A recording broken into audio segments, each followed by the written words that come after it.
Ladies and gentlemen, it is finally time for the CSGO Grand Final coming from the Australian Esports League. Guys, this is the one. This is the amazing one. And of course, join with me once again. It is none other than Mattse. Hello, hello. It is a pleasure to be here on this wonderful night. I'm so excited for this grand final action. We've got plenty of exciting maps ahead of us as well, and I cannot wait to really just get my teeth into them. Ooh, you want to sink your teeth into tonight's match? That's got to be amazing because absolutely both teams deserve their spots coming in. It is going to be Monash, the lads, against the Deakins. It is going to be so good because this is the grudge match. This is the one that they've already competed just 2 weeks ago, and now once again Deakins, who was sent to the lower bracket, had to defend against Raw from UNSW. They had to rise up from the ashes and they came back, and now it is time for the ultimate revenge. Mattse, give us the breakdown. So we do have the ultimate revenge match coming up before us tonight. We are going to have some wonderful maps indeed. I believe we are actually going to be playing on Mirage, Dust 2, followed by Vertigo, and potentially Overpass. So lots of good maps on paper to come through from both of these teams. Obviously on the first one, you're going to have Monash on the CT side to begin with. Dust 2 going to be on the Deakins on CT side, followed by Vertigo with Monash starting out on CT, and Overpass with Deakins starting out on CT. If it does get there, I'm really excited to see how both of these teams will actually be able to showcase their talent, because in last week's games, we did actually see a little bit of the Deakins, what they're capable of, and given that this is a bit of a grudge match, since as you touched on previously, these teams have faced each other before, I feel like maybe they might be playing for a bit of bragging rights here. Oh yeah, definitely, because this is exactly what they were talking about. Like, the respect does come both ways because Monash is very well aware of how practice on Nuke Deakins has been. Last week when we saw UNSW Raw versus Deakins on that Nuke, that one pick could have been their final end of the streak, but it was not to be. They came back on a massive deficit and won it out. It was, 14-7 became 16-14. It was such a beautiful thing to see. And right now, looking at both sides, this is bragging rights. This is the one to prove themselves. And ultimately, the one to get themselves the ultimate title for this season. But before we do that, Mattse, we've got the sponsors. Let's thank them and let's let everyone know about the good news.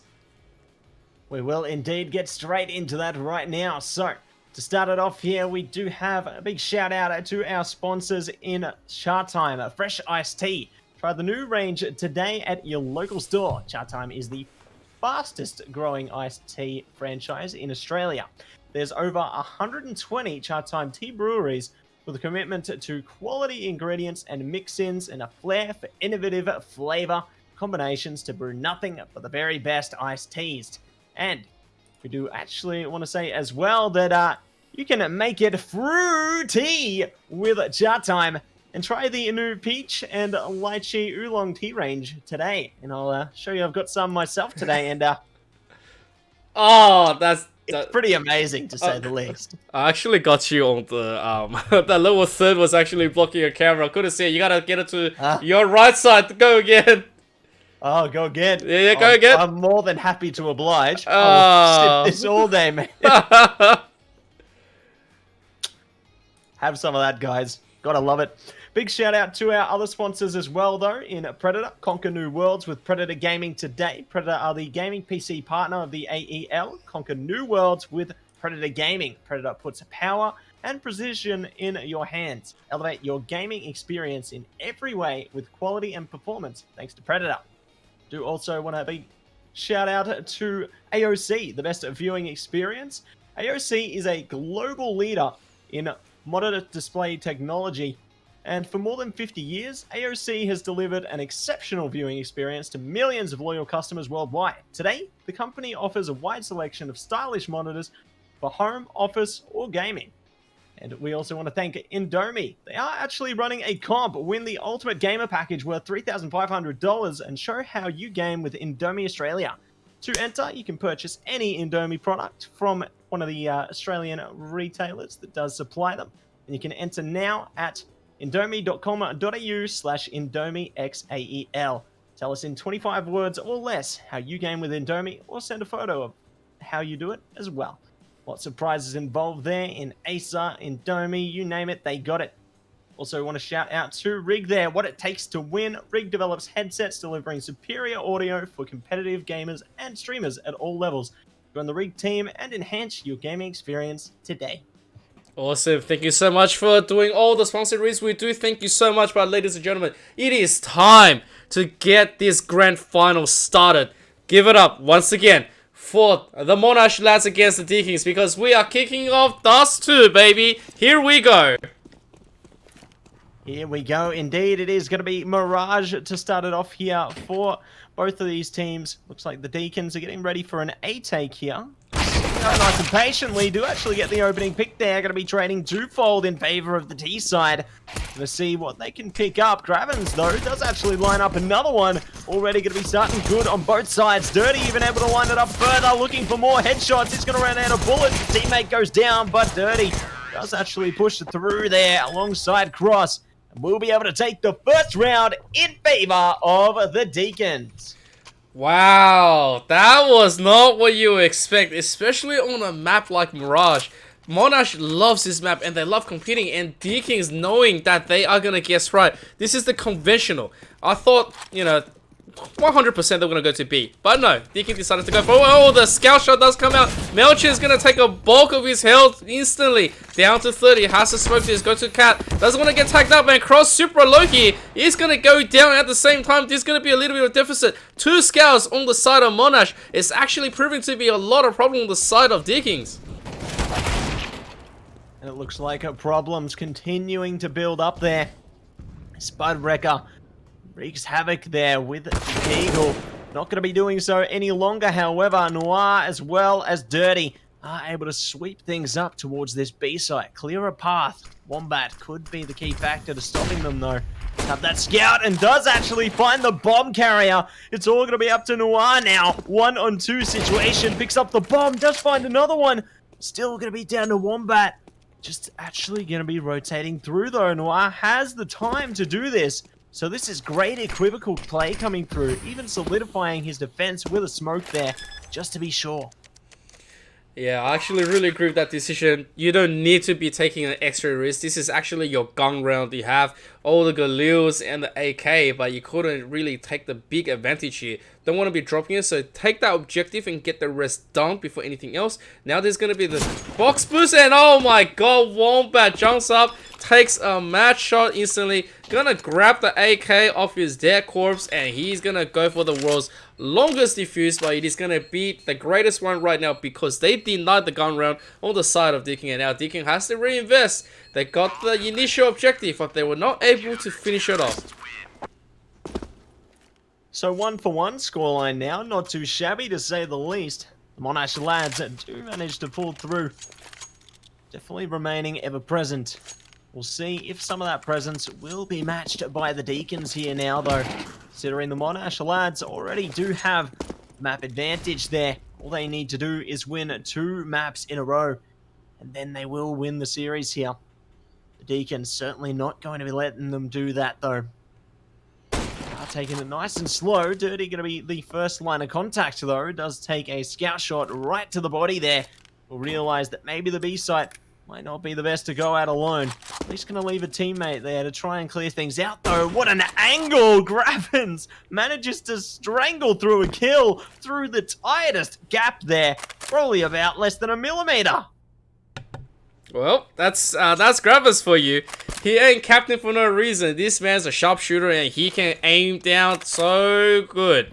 Right now that you are never going to be able to believe that you've been shot right now, but I'll tell you what, the smoke is not too bad walking through. They are going to be trying to push this through. They've had enough, and right now this is going to be the spray coming from Wombat. He clicks 2, goes down to 10. Meanwhile, they do return 1, but it's not enough. this is going to be a nice and easy round for the side of Monash. They take the nice eco round nice and easily. Deakin on a little bit of fallback right now, 2100 on Dirty. Probably not going to be able to, get that current buy. It looks like it's going to be the quasi buy coming in. They are going to not have enough utilities. I mean, it's going to be enough to ensure that this is going to be a 1.5 worth of take on competitive power for map advantage. But at this second, they are going to have to push through a whole lineup from Monash. See if they will be able to find the gap in order to push through that. CT is actually pushing aggressively. Find the opening pick. Quickly traded by Mattse, though. Now going to be a 4-on-4 situation. Favoring the CT slightly there in the health department. Hopefully Mattse did manage to get away. Albeit quite damaged. Still will be able to make an impact. T's just trying to set themselves up for the moment, though. Just clear things out a little further. Just to make sure everything's completely safe. Or they do manage to venture any further into the map here. Looks like they're just going to fake out middle. Just leave their teammate on that cart position there to set up in case someone does push pretty eagerly through towards the catwalk position. Whilst the rest do manage to set themselves up towards A here. They've got 2 players to contend with. One on Ticket Booth and one in jungle there. Just waiting to see when the T's will come. And as the time ticks down, surely that moment is going to be soon. It could be even right now. Oh, they've only got one flash to deal with this, so they're gonna hard push this, trying to get it. Melchin goes down at the same time. There's gonna be the push. PZ goes down, and Noah in a great angle to cover for the bomb plant at the same time. It's a 3-on-3. Oh, jungle, that was just gonna be insane. Dirty takes spot down. Gravis gets away barely, but the reposition is great. And once again, it's a headshot with a scout coming through. The burn comes through, pushes Noah back. This is gonna be the setup. They're gonna go for it again. Jumps up, and oh, that bang was amazing. But now it's just up to Gravis. Not enough to finish off everything. They are gonna grab everything else, and Deakins are gonna equalize 2 apiece. It's a very nice battle coming from Monash, but you know what? Deakins with the superior firepower and clamping down on that A play was just a little bit better. We'll be able to flex their superiority there, and we'll be able to take us 2-2 now. Definitely a fantastic start for both teams here, really just showing up where it counts. Now going to be on an even footing though. A few rifles between both sides. Peasy on the AWP though would be the deciding factor here. See if they are going to be able to line up a kill. There it is. Peasy finds the first, able to burst through them. Now taking the one-man advantage. See if they can manage to take anything further though, because these CTs, all they need to do at this point is just hold their positions. T's need to play hardball here and try and find some kind of a vulnerability in these defenses. Oh, nice little bit of play. They do spot a few more players. They say, okay, well, you want to come through apartments, I'm just going to keep spraying through. You do not get to advance here. That is okay, because Deakins, although they are going to be losing Noah quite early, at the same time, they know that there is just going to be the power of that AWP. They have to contest. They have to test the waters. They have the 3 flashes right now. And this is time to chow down. Because if they can't grab this A, they'll be in a great position to contend and make Monash rotate. Depends on how fast they can execute. As they line this one up, I feel like it's not going to be so bad. But Monash is also feeling a little bit antsy. You do see players coming back and backing them up. I like it. They're already smelling this. They know exactly what's on the mind of Deakin, and this is going to be very interesting as we come through. Looks like Malson's going to be the one coming through there, taking us now 4-on-4 with 18 seconds to go, 3 to go on the CT side. They managed to take it 3 apiece now. The T's do manage to get the bomb down though. Gonna have to play retake here if you're on the Monash lad side. Gravins does find one. PZ able to line a second up. All gonna be down to Cross now. Holding that position on the ramp there. PC ready for it. Gets the shot and the kill. We'll be able to take the Monash lads up now. 3-2 scoreline. Will send the economy of the Deakins down into the depths. But luckily for them, they at least do have a slight boost off that plant. Maybe not enough to buy for every single player, but you can expect potentially an upgraded pistol or 2 on at least a couple of their players. Yeah, I can agree with that. You don't want to be facing off against Monash with, well, with not the full buy right all. You definitely need utilities, you need full buys, you need to invest. Of course, after looking at PZ with that AWP, oh, once again, There he is going to be the backup. They get one. They don't even get to finish PZ up. The take two, nice and easy. But PZ has to quickly rotate. Doesn't want to be losing that AWP anytime soon. Meanwhile, Wombat's going to miss most of the player here. It does see this, and that's pretty much going to be it. They all die in the tunnels, and the Deakins all fall nice and easy on the eco round. And to anyone that's just coming in to tonight's match, we do have to let you know that this is the grand finals, the best of 5 on an advantage giving to Monash lads, because they are coming in from the grand finals as an upper bracket winner. So this is going to be the one that if you're confused and thinking why Monash already had one up, this is exactly why. Thank you so much for explaining that one there. We'll see what they might be able to do with this advantage, though. Looks like the T's are going to stack themselves up towards the A site this time, just slowly edging their way forward. But in the meantime, they might have a flank coming through from your Wombat. Peeking around through, does actually pick up one. Gonna be a nice start there. The T's taking too long, do get caught by Peasy as well. It all seems to be falling apart. Pacific Donga finally gets taken down as well. Does manage to actually survive one shot. Not gonna be so lucky for the second. Now all down to Cross and Dirty. Cross finds Gravins there, doesn't get the kill, but will be taken down themselves. Luckily for Dirty, does at least find one kill out of this engagement, but it's gonna be one and done here. All the fun has been ruined as the Monash lads do secure round number 5 in their favor. Do send the Deakins back onto an eco. Oh, that round was very unfortunate for the Deakins. I felt like if they just executed about 2 seconds more earlier, they could have had a better result, but they gave so much setup time for PZ. They had Grav as a jungle, they just kept on watching, and now it's another round of eco, and this is what I was talking about. They're gonna run up. Most of the members are going to be taken down here for the price of just Wombat, but at the same time, you got to be wondering, this round is pretty much going to be gone. Depends on if they're going to be able to pick up anything. Oh my god, though! Cross coming in. Oh! Cross! Hang on a second! Hold on to all the doors right here, because Cross is just going to be coming through, flying at you, taking kills left, right, and center.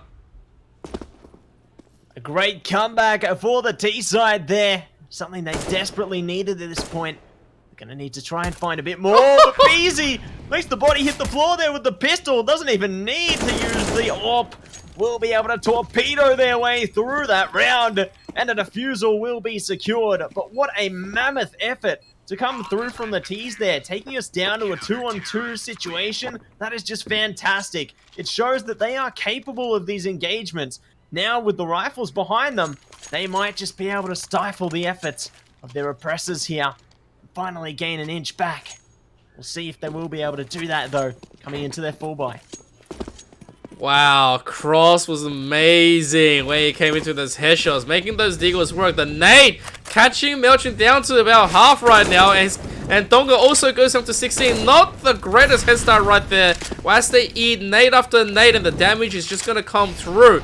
Meanwhile, Deakin has to make a critical decision here. PZ, he is going to be opting from Cat. He's going to be fighting that first one. Finishes off Melchin. Knows exactly what he needs to do to shut this B aggression. They don't even gain that mid foothold. Meanwhile, Cross has to go back. And they are going to be rotating. But he's gets spotted by Wombat. And Wombat, with a great flanking position, finds that one on the lurk at the same time. It is just going to be a massacre as the rest of Deakin trying their best to make it through. Cross takes that one, but it is still a 4v2.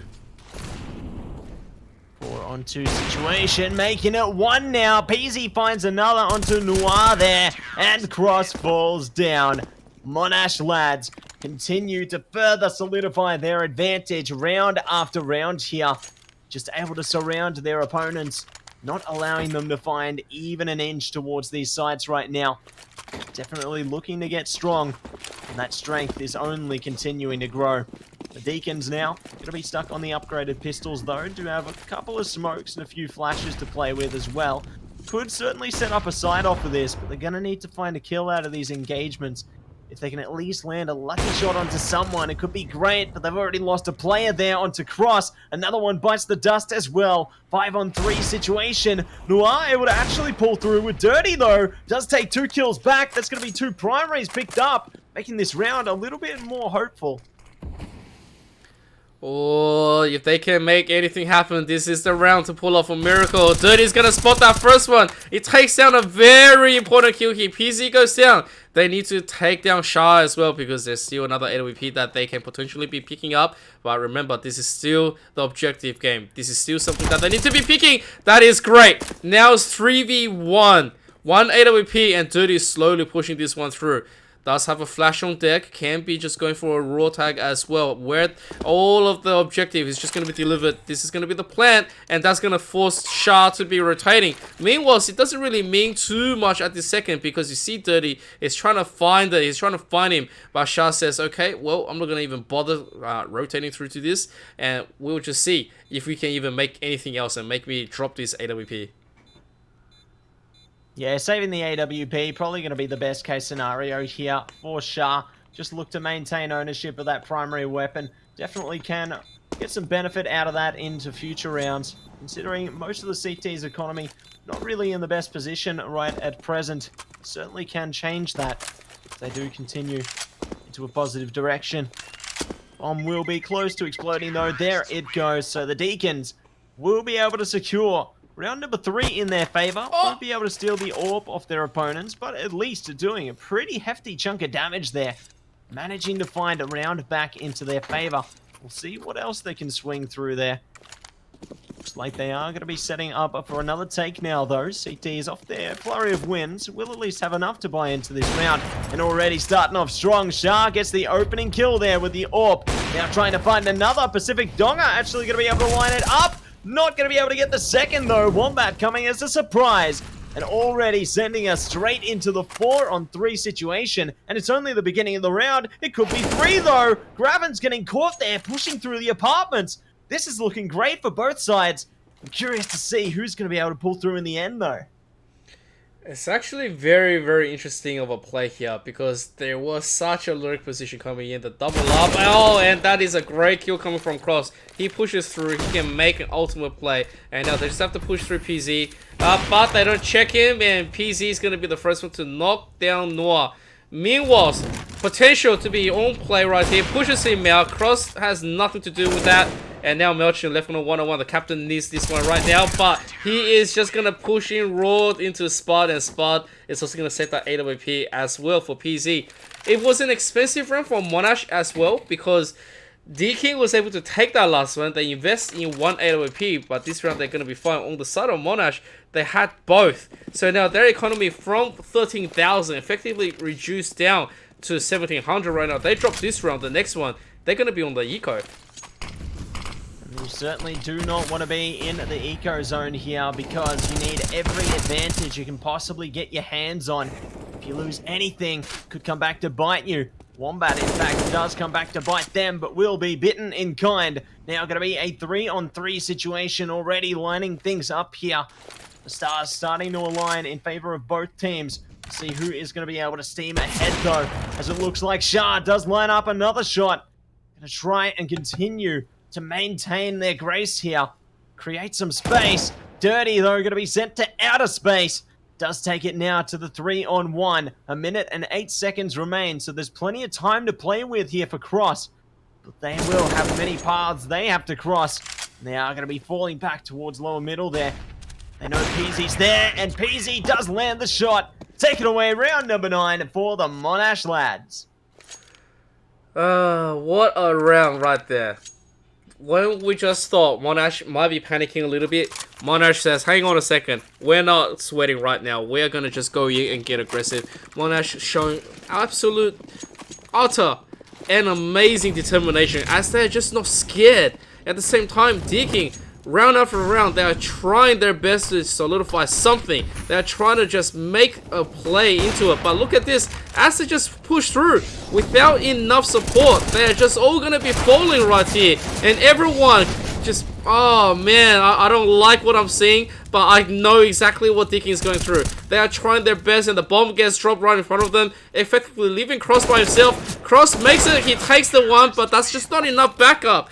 Nothing the Deakins is doing is right, and Monash is punishing them round after round. And that punishment continues to be delivered in full course here. We'll see if they will be able to figure out a response before the end of the half, because it looks like Monash lads are completely on the warpath right now, with no signs of stopping them in sight. We'll see if they will be able to push through, turn this nightmare into a sweet dream. So it looks like the Deakins are going to be setting things up all the way through to the underpass for the time being. Waiting to see if they can create some space. One player pushing through the apartments does actually find Gravins there. Not landing the shot though. Will at least create some noise, create that distraction, make the CTs think, maybe they're going towards the B site, when in fact the rest of the Ts, they're just looking to push their way through middle, maybe even go for a split towards the A site. Pacific Dong are going to be going down though. Gravins does find it. Another one being followed there. Twofold in fact. Noir trying to find something with the AK. Does actually manage to at least deliver something. But his teammate Cross has fallen. And it now leaves it 1-on-4 situation here for Noir. If they manage to get this kill onto Shah though, this could be a bomb plant in the works, but they're aware that they could get flanked from behind here. Maybe just playing kills at this stage. They do find one pulling the knife out though. Not going to be able to find the second. Peasy catching them off guard there with the USP. It does manage to take round number 11 in their favor. Final round of the half now. 11-3 scoreline. Pressure is on for the Deakins to try and take their fall. Deakins definitely need this round. 11-4 is better than 12-3. As we switch, it's so easy to just miss the opportunity, and the momentum slowly just drifted away from me. Right now, Wombat still just pushes through connector, trying to get that nade in. It's great damage as well. It gets them so softened. Meanwhile, PC, he hears all this, he swings out, Mattse goes down instantly, Spot takes down Noir on top of the boost, and yeah, that's just going to be 3 players all falling to this play. Monash, they know they're poised, ready to take as much action as they can, making this a massive, spectacular match, but you gotta feel for the Deakins. They are trying their best to make it, and now Dirty is slowly walking towards the death rush, trying to make something happen. The first one doesn't go through, but he eventually goes down. Just get Wombat. 12-3. Monash leading this by 9. A great outcome for the Monash lads there, as they do manage to take a 12-3 lead at the closure of the half. The Deakins are going to be giving it their all coming into this pistol round though. Really need to try and deliver their best performance. If they lose the pistol round here, it could be ugly. They could have to put in an even more tremendous effort. Monash lads, though, are going to be pushing straight towards the A site this time. Do have 2 players to contend with, one towards Ticket Booth, and a couple maybe towards Jungle. One also getting caught through the murder hole there. Spider-Wrecker holding that position, though. No one there to greet them just yet, but Noir does land the first. Shah going down. CT's getting advantage. We'll see if they can further it. Noir going for more shots. Takes down Wombat. Trying to come through, though, by Peasy. Peasy going to be falling down now. CT's getting the advantage. Gravins trying to make sure that the T's get one of their own. Now going to be 2-on-2. Could be 1. Gravins, huge kills. And it all gets slowed down by Spider-Wrecker, stopping the diffuser. And we'll be able to take round number 13 for the Monash lads. Oh man, they almost had it. Deakins had the perfect play. They had the setup. They even got the kills correctly. But then they met Gravins, and Gravins just made them hurt. It did not matter how many threw at this man's just going to make results. So right now, here's going to be the UMP pulled out, Scout and the AKs. All the investors coming in. Monash lads, they know they have the advantage. They know they can make this happen. Oh my god, Donga though. It takes 2. Looking to take the third. He takes a third. Bomb gets dropped, and that's great. Looking for that beautiful 4K. Picks up the AK, rushes forward. Here comes the 4K. Doesn't get the ace. Wombat shuts him down. But right now, Wombat in a 1-on-3. Doesn't have utilities. Dirty is going to be shutting him down. That is a very costly round for Monash. And Deakin, they dumped the revenge back onto the lads. A great outcome for the side of the Deakins there. They do manage to find a round back into their favour, but it looks like the Monash lads, they are not looking to let up. They do not want to allow the Deakins to gain any kind of momentum here. They want to continue to instill fear, instill doubt into their minds. Looks like the side of the Monash lads, though, going to be lining up one player on the lurk there in Peasy, and does actually line up a kill, in fact, onto Mattse. So a great start for the Monash lads already. Just creating waves towards the B site. Creating that disarray. The CT is not really thinking about where they could be. Do manage to find one kill onto Spudwrecker though. Gonna be a few more they need to consider. Finding another one is Dirty. Looking to keep it Dirty. Does actually get taken down though.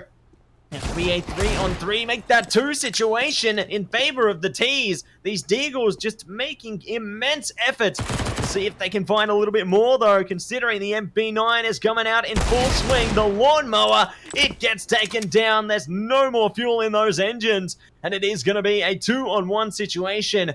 Pacific Donga left to do it all. One bullet onto both of these players, and that is all that's required. Oh my goodness. Monash coming out of nowhere. They had the Deagles in hand, and the Deakins had everything else, and they made things work. Right now, waiting for the final little bit of information. Oh, and that's great information! Donga out of nowhere, coming in at the right time, at the right place, lines them both up for the easy kill, and he successfully defends the plant and the round. And Deakins barely scrap away from that last one. I am just in shock right there. Like, Donga must be thinking, whoo, guys, that was just an unbelievable round, and I did a thing. So, yep, absolutely amazing. As Monash is going to be on a round of eco, they just have the one flash now. Oh, they are going to spot the one. They didn't like his chances, so this is going to be one gun donated. But at the same time, they still have a lot more work to be doing. See if they will be able to put that hard work in right here and now. So it looks like the Monash lads have already managed to find one kill, so already just playing around with things here. Do have an MP9 behind them, but everyone else just going to be stuck on the Glocks. Might be able to train it through towards one side or the other, but considering most of the CTs are prepared for a push towards this A site, may actually be faced with some difficulties. Noir's already started it off there. Going to see if they can find another great swing there. Cross joining in for the trade as well. And they do manage to ruin their parade. PZ going to be the last one alive and does fall down. So, the Deakins will be able to take another round into their favor. But now the Monash lads, they've got a full buy behind them. And this is their time to rumble. This is what they've been waiting for. We'll see if the Deakins are going to be up to the challenge. Oh boy, ladies and gentlemen, we are finally going in, and the gloves are wrong. Deakins finally getting a few rounds back after the switch. This is not so bad. Monash, they do have the investments, but not enough utilities to be swing from A to B. They might be able to go for a fake. It depends on how they're going to identify this play. The information is going to be flowing through as the smoke flies out into the jungle. They are trying their best to make the way play.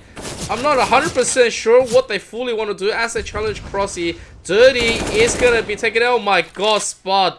That was just a shocking angle to be taking down Cross. So I will be angry with that one as well, but you know what? This is looking good. Noir, although he's going to be taking a few down, he also goes down, making this a 2v2. Guys, this is such a big contesting round from both sides. If you're here to be cheering, you better be inserting your hashtag into the Twitch chat because they need your energy. We'll see if they will be able to take their energy there, build up a spirit bomb like Goku trying to save the Earth. As they do manage to push their way through towards Connector. Both teams going to be on the site though. Pacific Donga taking the long approach. Still going to be waiting for the right angle though. Shah could find it at first. Does hear some movements. Might be able to find Pacific Donga or even Melson. They have not even cleared him. PZ does find the first kill though, and Shah emerges from the shadows. So the Monash lads will be able to take round number 14 in their favor. And will be creating waves of destruction in the economy of the Deakins. They're forcing up whatever they can here. A few M4s, a Deagle and a Scout. But no utility really to be seen. One incendiary grenade, and it's not even going to hit there. With one smoke and this flash left. It's not looking good. And PZ's already made it worse. Noir goes down. Oh boy, Deakins need to be holding this, but Cross just runs into Wombat, and Wombat says, well, this is what's gonna happen, and I'm gonna take you down. Meanwhile, PZ jumps up, takes down Dirty, and Melchin takes that first one. Does get the second, but it's gonna be traded in favor of the lads here. Monash slowly... Oh, they identify the final member. Gravis is just going to be taking that one. Very unfortunate on the side of Deakins. So, this is 9 map points.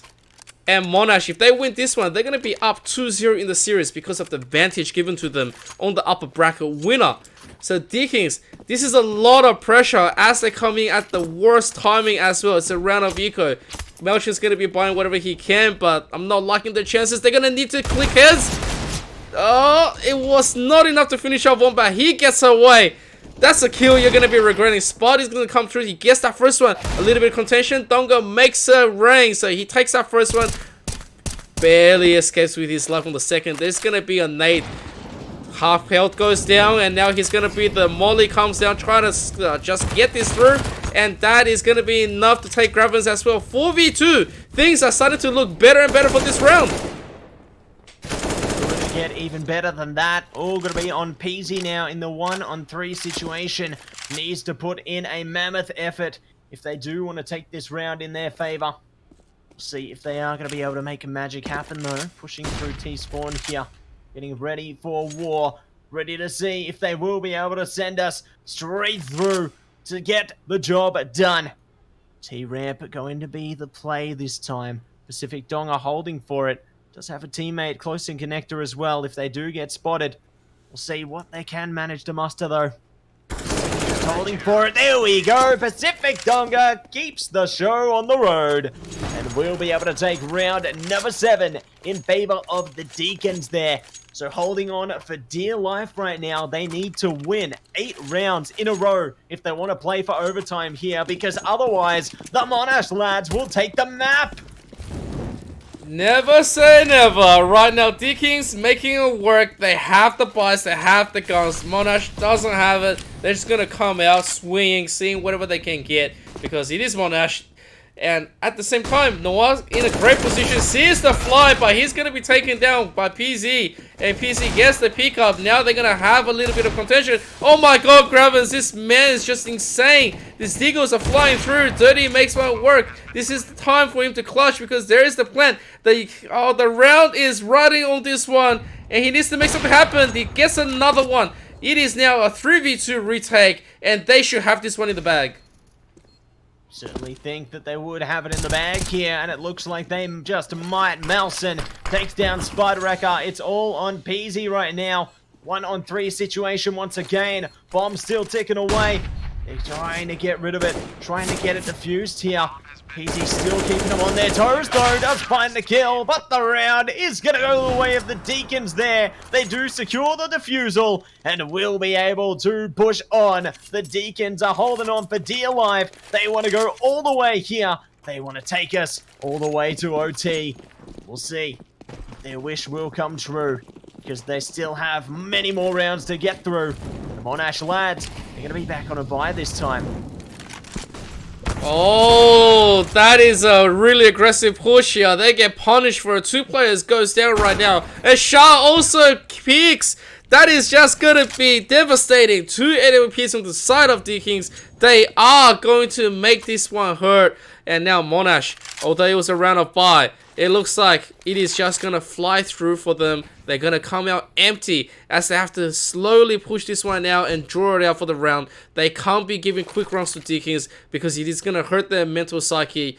And right now, Deakins must be feeling a lot more better right now. They are going to be fighting PC on a nade here. Wombat also identified. 1v4 have to be going through this. And although he's got the bomb, he is pretty much stuck.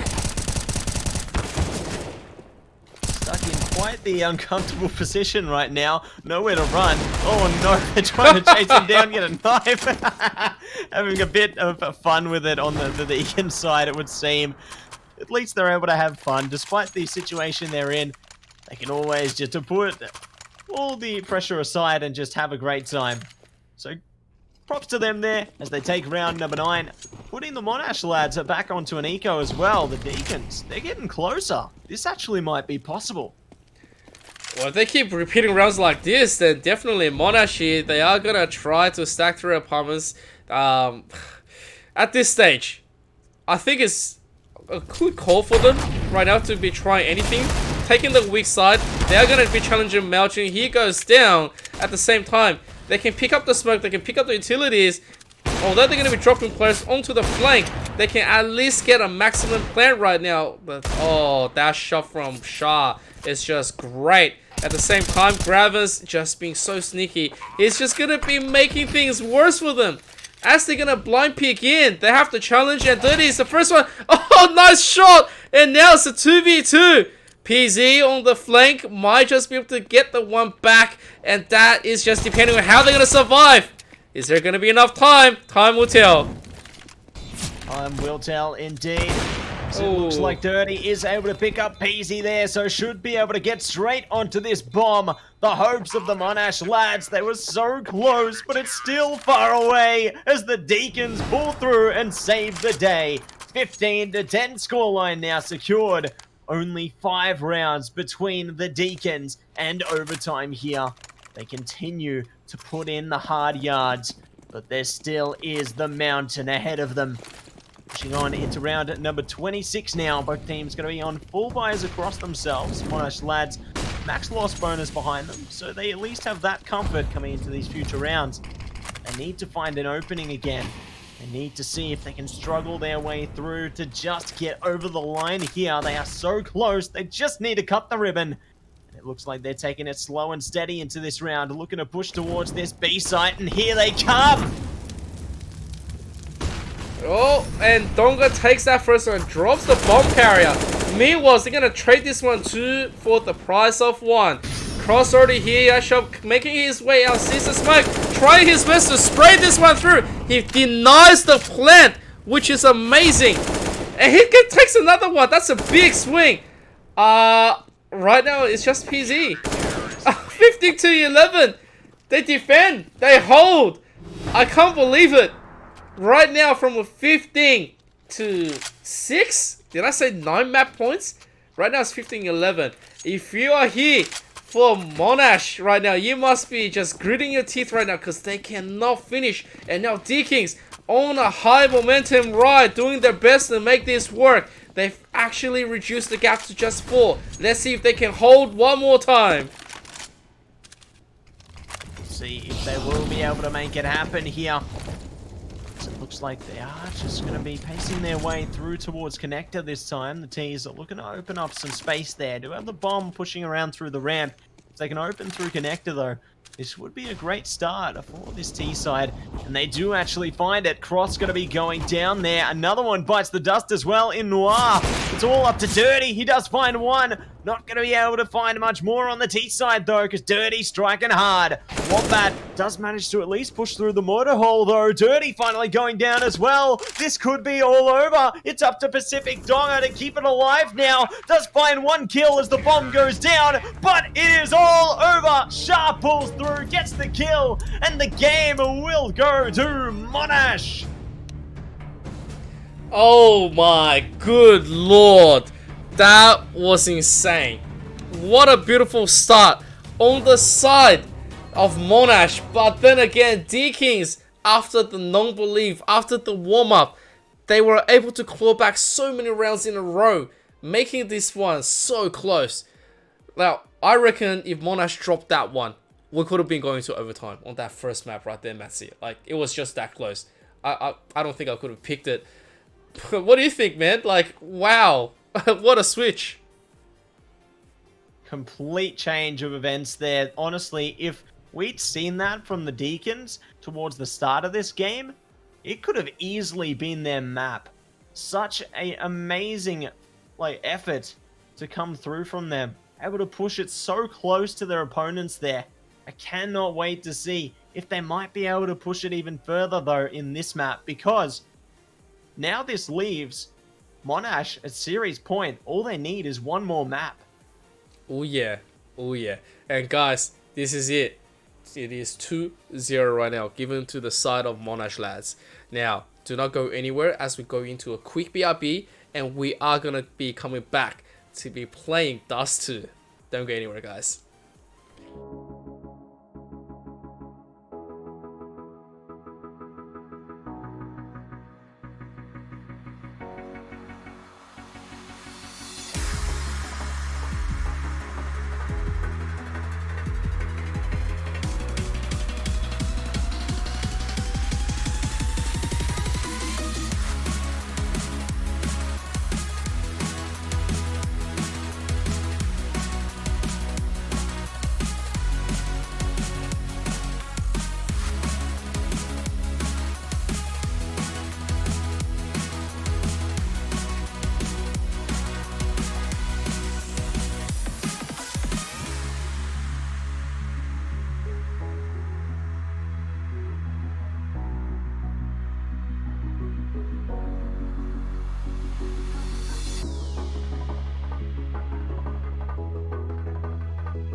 Ladies and gentlemen, welcome back into tonight's grand final. And once again, it is going to be between Monash lads against the Deakins. And join with me once again, it's Mattse. Mattse, give it up to them. Thank you so much for having me tonight here, Emperor. We will be saying a good thing here. The AEUL is presented by Chatime Australia, the bubble tea partner, Predator, the gaming PC partner, AOC Monitors, the monitor partner, Indomie, the noodle partner, and the rig, the headset partner. Big shout out to all of them, and quite say I do enjoy this Chatime myself. It's great stuff, guys. Definitely check out the new flavor of the peach oolong tea. Oh man, I just got mine now. Right here. Finally, it came. The driver didn't want to ring the bell, despite it's being made already, so I finally got mine here. They wanted it for themselves. Mm-hmm. Get that into yourselves. Guys, if you're jealous, make sure to go and get some Chatime tomorrow. Because life is a beep.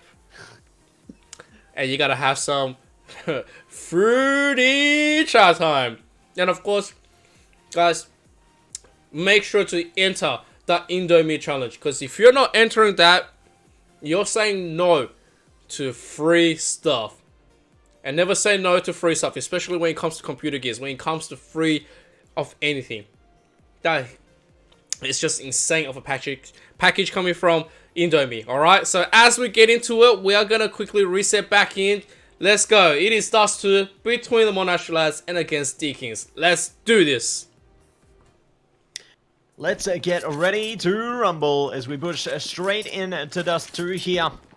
Looks like Monash lads going to be on the T side trying to push up long. Noir is actually able to take out two players immediately though. The USP just too powerful. See if they can find another player though. In fact, Dirty actually going to be finding it. A great crossfire has been enabled by the CTs. Noir finally does meet their demise though, but Dirty still has their eyes on the prize and does catch all the Ts by surprise there, securing 3 kills in the round for their team and taking away round number 1 in favor of the CTs. So a great comeback there. After the last map, they were looking hot. We'll see if they can keep that heat up coming into this next one. Oh, what a beautiful opening coming from the Deakins. Right now, I'm pretty sure they're not going to fall to the last round shenanigans.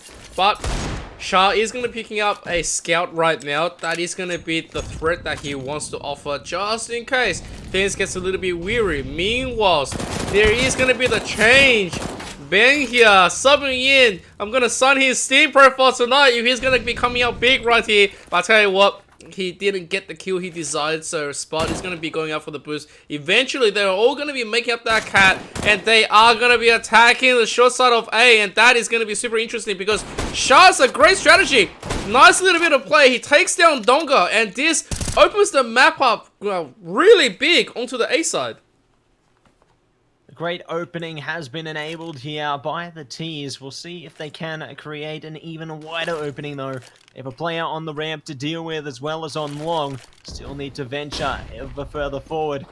See if they are going to be able to do it. CT hasn't revealed themselves yet in Mountain, but does eventually. Will be shut down immediately though by Shah. Still going to be another teammate alive in Noir there, holding for the peek through bedroom. Does manage to sink the kill. Now going to be 3-on-3 here. Dirty and his teammate in Cross pushing up through CT spawn to find Spudwrecker. Now even trying to find the player on site. Shah says goodnight. It's all going to be up to Wombat. 1-on-3 situation right now, and it all comes down. The plant comes through for the Monash lads, but the round will not follow. A great opening there for the Deakins, clawing it back now 2-0. Nicely done. It's a good recovery made by the Deakins. Right there, when Shah opened that strategy up on a nice little bit of bait, he was able to swing it, and you know what? Deakins, they are going to get the defuse and they're going to get the finish, which means right now Monash is going to be scraping around. They do have 2 scouts, no utilities. They're going to be eating bulk of their... But yeah, the health is just going to go down. Gravis is going to go down, not before he wallops one onto Melchin's head. Meanwhile, this is going to be the aggression coming to that mid. They are slowly trying to make their way, trying to find some more info on where they can maximize their profits with a plant. Definitely thinking about the short side of things at the moment. Looks like B could be the play, though, considering a flank is happening right now. Pacific Donga just realizes at the last moment. Barely gets away with their life there. The rest of the teams do manage to commit to a kill onto Dirty, though. So we'll be able to try and further push themselves towards this B side. But these CTs are just too powerful at this point. Are able to set things up for another kill. Wombat getting stabbed in the back as well. Does create another round in favor of the Deakins. Deakins, it is a very solid start. This is finally going to be the round of Monash here. If they pick this one up, they get themselves a nice little bit of lead. They're going to start denying, and you can see that advantage is always good. But meanwhile, Shah on that AOP always making things worse for them. And Deakins has to acknowledge this. This is a nice little bit of play. Melchin comes down, takes them back. Grabbers also goes down. Meanwhile, it is going to be traded. And Melchin here in a great spot to be checking both players up. He's going to keep on making these hurt.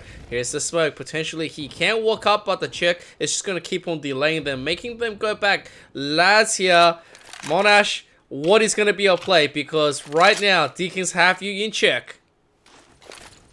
See if it will be checkmate here for them. 4 versus 3 situation right now, making it 2. The CT's aggression pulling through, creating waves there. They still need to put a few more in if they do want to wash this round away like a tsunami. They are just going to be holding patiently though now. The T's could be pushing straight into their opponents, however. Got one player just hiding in the bedroom there. Gonna see if they can find them. They spot the shadow. We'll be able to find one. The second gonna be able to react in time though. Now gonna be 1 versus 3 situation. It is all up to Shah here.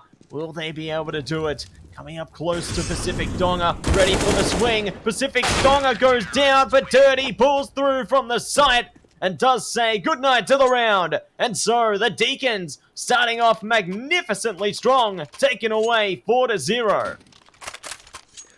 Ooh, this is a little bit of rough coming in from the lads here. And it's interesting because, oh wow, Shah, just no fear, jumps down suicide instantly, getting the aim. It's the same thing for Wombat. Just like that, they take a bulk of health of 2 players from Deakins, softening them up as well. The good thing and the best thing about this is that Monash is going to be getting a little bit more aggressive. They're going to be feeling pretty good after landing those shots. And Deakins, they still do have 2 AWPs, and they can effectively make that hurt for the rest of Monash. It just depends. There's just one opportunity for Monash to make this turn, but they need one little bit of solid information, and that's who is going to go down. Oh, that's what they were talking about. They are going to be going all straight ahead. They're steaming it out, and they're going in. They don't care. They're going to trade, and they know exactly what they need to be doing. And right now, it's going to go back to Deakins, but that's exactly on the whole side of Monash. I am so used to the way they play. This guys just never cease to amaze me. The amazement continuing to build up there. Going to be down to a 2-on-1 situation now, though, for the Deakins. Noir opening it up towards middle. This pincer maneuver is looking to be in place right now. Malson pushing through, does get the kill. Shah looking towards middle, and the Deakins will be able to get onto the site, go for the defusal right now, and take away round number 5 in their favor. My gosh. The Monash lads, they come so close in that one, but they just aren't able to push it over the line. I don't blame them. I really don't. From that round, they had an eco. They had 2 scouts. They came up with 2 mad jumps and 2 mad shots, and then they said, okay, that's what we're going to be doing. And then they clamped down. They know exactly what's going on, but as we're going into a spot, it's going to go down to Dirty. The AWP is still pretty much alive on their side as they're going in, poised to take maybe round number 6 at the moment, making the Monash lads just feel that frustration from pushing it in the beginning, reducing their mental psyche and trying to just make an edge over and swing the momentum back into their favor. See if they can find that momentum now. Gravin's pushing towards the tunnels, might be spotted there by Dirty. In fact, they are. Noir holding the corner as well. Does create another kill for these CTs. Just seems to be an angles game for them this time. They'd be great at trigonometry, that's for sure. Your Wombat, though, does at least find a response there. One kill being pushed back towards the T's. Need to see if they can find at least a few more, though, if they want to open up a site. They got Cross holding the A ramp there. If they do advance towards short, with that AWP can definitely stop them before they even make an attempt towards the site. They need to figure out a strategy, and with only 40 seconds to go, it could be hard. The run boost, though, does actually force Cross to miss the shot there. The T's actually pushing forward. The flash working out, though, in favor of the CTs, but Shah has almost opened up two. Cross barely staying alive. Somehow does manage, but not for long. Cross has gone down, and it's all down to the CTs. They're getting locked down by Dominoes. Wombat pulling through with a 2K in the end. Does actually secure the round in favor of the Monash lads. They pull off the 2-on-4 clutch. Wow, that is the energy you need on their side in order to plant the seeds of hope and potentially recover. That was insanity. That was just two players, and as they push through the doors, and they are gonna take the Wombat down. But this is nice. I think they need this. They're just gonna quickly make this reduction through, and yeah, they take 3 people down. They are gonna get the plant on the side of Monash, but you know what? Deakins have nothing to lose. They already picked this one up. They're going to be getting another. And right now, it's just going to be 1-on-3. Gravens has to be holding this down. He sees all the weapons that they worked so hard for, the last one, effectively in the enemy hands. And one's got to be thinking that it feels bad. Gravens takes that first one. They know exactly what he is. But Gravens takes 2. 1-on-1. The flash and the nade. Both gets exchanged. Jumps up. Donga is going to be winning this. He's going to get the defuse as well. And this is looking to be 6-1. Oh, wait. Wait! Wait! Oh. Wow. They really cut it close in the end of there. Definitely going to the edge of the line. But luckily, through the fine lining, the Deakins do pull through and will be able to take round number 6 in their favor. Luckily for the Monash lads, though, they do manage to pull through with the bomb plant there. So we'll have enough money to come into this round coming strong with the full buy. Looks like they're going to rush it straight through towards B, though. A couple of players through towards the doors and window do actually storm straight past them, taking out a couple. Nice trade from Gravens. It's already down to a 4-on-3 situation, and 2 players are basically on the edge of death. 1 shot, 1 grenade, even a piece of fire could be all that's required to shut them down here. Already CT's looking to flank it through, though. A couple towards tunnels, a couple towards middle. Playing from different angles can easily allow them to strangle their way through. And now it becomes easier. Spudwrecker goes down. Shot to follow. It's all down to Gravens, and he has fallen. The Deakins, they pull through once again, working together to single them out. And will be able to win this round without the shadow of a doubt. Oh, man. A little bit of VM going over there as well. But you know what? Right now, Deakins must be feeling pretty good about themselves. I like the way they're working around. Their strategy is solid, pushing Monash all the way back. And if you're thinking that Monash has won 2 quite easily, it wasn't like that. It was a stark contrast because one's an advantage and the second one, it was a 16-11. Big, massive round. Oh, they are going to jump through. All blinded as well. So that is 2 massive kills going to Donga. And right now, all 3 clumped up has to work their way out and think, how are we going to even try to make this round work? Looks like they have managed to find something working in their favor, though, from Beng, who does manage to take down one. Looking for a second on the swing, though. Could find it. No, not going to happen. Pacific Donga coming in clutch there, taking down 3 players, and will secure round number 8 in favor of the Deakins. So they will be winning out the half now. But we'll see by how much, because they still have plenty more rounds available to them in this half. Pressure going to be on for the Monash lads to try and build up at least 5 rounds, maybe 4 or 5 rounds in this half. They do want to have higher chances of survival. Pushing towards Pacific Donga, though. To see if they can steal a weapon, and they succeed. The AK's back in their hands. Man, Dongo was feeling pretty good about himself as they push through this one. They are going to be missing the shots, which is not what they want, as the smoke is a little bit chaotic. At the same time, Dirty takes the 2. They drop the bomb. The AK is still there, and it is just not going to be what they wanted. I tell you what, if last round that ace coming from Dongo was good, Deakins right now cleaning up the mess through mid was even better. They look clean, and they look like they know exactly how they're going to be winning tonight's, well, I would say, second proper map. We'll see if they will be able to win the second official map in this series.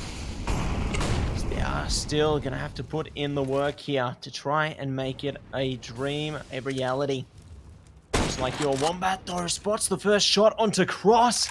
Does land it, but it's only going to be a leg shot here. Nice response from Cross, shutting down the Wombat, saying anything you can do, I can do better.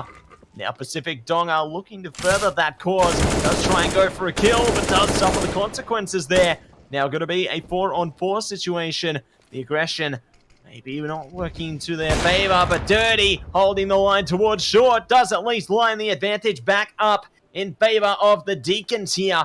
4-on-3 situation. The T's spread out through towards the bedroom and middle. And one more's already been taken down. They're whittling through their forces. Will they be able to find some more? It looks like Spudwrecker has cleared out the door. It could be the mid-to-B strategy, but they still have a player they need to consider on the site. Well, they need to make this play. Noir is slowly working the flank as the rest of Deakins is being spread very, very thin. They should know exactly what's going to happen right now as 2 players have been spotted. They take down Cross. This is the plan. They have enough to play around with. The nade is going to come through, but it's just a little bit too late. A little bit of scratch damage onto Spud. And Graven sees that first one. He knows exactly what to do. He takes that one. Doesn't get the full switch here. Noir, 1-on-1 pushing this, and Spud nowhere to be seen by him. He's going to take this one, effectively making this their second round of the match. Let's see if they will be able to find a few more coming into this as well. Monash lads are going to be happy with themselves there, but still need to put in much more effort if they do want to take a few more rounds in their favor in this half. CT is looking to play with aggression this time though, pushing all the way down middle, could catch Spudwrecker. In fact, they actually get spotted themselves. It works to play against them. Spudwrecker opens up with a kill there. Another one going in favor of the T's. Luckily for Noir though, they find a trade, but it's not worked out. It's now already down to a 2-on-4. Dirty needs to put in the work to stop them. Does find one. Now just forced to put some fire down, try and delay them whilst their teammate tries to reunite. Still, the fire's already been lit. These T's are inspired, and they get a headshot. Dirty going for the jump shot there. Does not manage to get it working. Pacific Donga playing a game of whack-a-mole. Does finally whack Spudwrecker on the head with the bullets on the M4. Now going to be 2-on-1, but Shah gets it done. Monash lads, they take another one. Monash making things work. They are actually starting to pick Deakins' strategy. They are just getting all this plays in, and they're saying, alright, we're going to record this. Remember the round where, you know, we had the guns and they're on a round of eco and they just rush from the middle? Here we go. We know exactly what's going to come up. Meanwhile, you cannot do that to Shah, as he's going to be taking Cross through the wall as well. Dirty looking to... Oh! Dirty holding that shot. Expertly making this one work, takes down Gravers. Remember, this is going to be a round of semi-eco here as Dirty has that AWP, and Monash probably thought this was just a nice round of eco coming through. They jumped through it, they underestimated the power and the potential from Dirty, who had a really rich bank, and this is going to be the round that they might just lose if they don't smoke it all off. They need to really cover their bases here, otherwise they could get caught in the crossfires. T's looking to push straight onto the site though. CT's prepared. Pacific Donga lines it up for 2 alongside Noir. Noir does get burnt alive. Mattse going to be going down as well. 2-on-2 situation right now. The CTs lose their AWP. It's all up to Pacific Donga now with the Deagle. He's going to be just taking it slowly, just creeping up through CT spawn. Is now donning the AWP themselves. Trying to pick the corner, does get the gun barrel spotted, and Shah will be able to clean it up. Taking away round number 4 now in favor of the Monash lads. 2 rounds to go now, including this one. We'll see if the Monash lads will be able to take a 5th, or whether the Deakins will be able to strike back on their forced up by here. I'm liking the chances. I don't mind that Donga still gets tagged for most of his health. He's on 12 right now, and yeah, they have to quickly exchange the gun to him. They don't want him to be dropping value as well. Right now, it feels like Monash does have a little bit more of a momentum gain. They are pushing this one into round 14 to 15, trying to pick one up. Noah from the pit picks that first one onto a wombat. That is going to be an angry kill for them. Meanwhile, Monash, they know what they have to be doing, but they are playing it carefully. They are not overestimating their chances, so they are going to try, as we said, that they get the 2, they get the 3. They're going to punish, and now Deakins on the back trot, losing the players instantly. And they are just going to have Donga sitting with that AWP at B side, who is pretty much just going to be giving up for the next, well, for the whole round.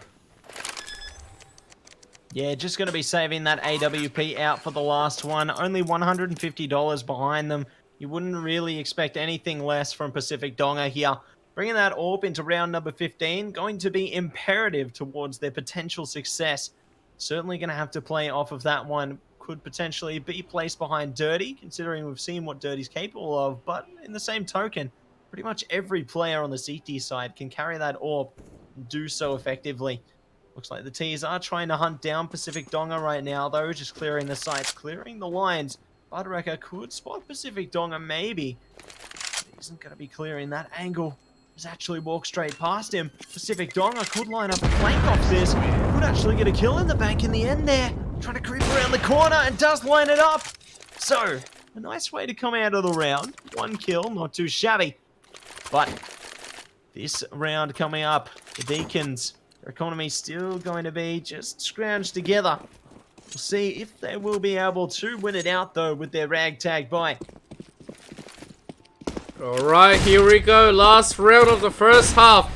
It is a 4-round advantage, and Deakins trying to extend this lead with their current setup. They've got the FAMAS.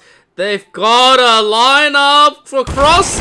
Oh, unfortunate. It was short-lived. They are going to take 2 for 1. Donga in another place to be contending. Only half his life drop. It takes that first one. Not enough bullets left. Trying to get it as he might. It's not going to happen. The bomb right in front dropped on the side of Monash. They have to drop a smack for this. They have to recover. Here comes the fake. He comes to John exchange. And right now, Noah gets the superior angle here. It's just up to Shah. Shah has the AK. He sees the objective in front of him, but his chances are slowly disappearing, and that is going to be 10 to 5. Deakins, they are going to be the one with the 5 on the beginning.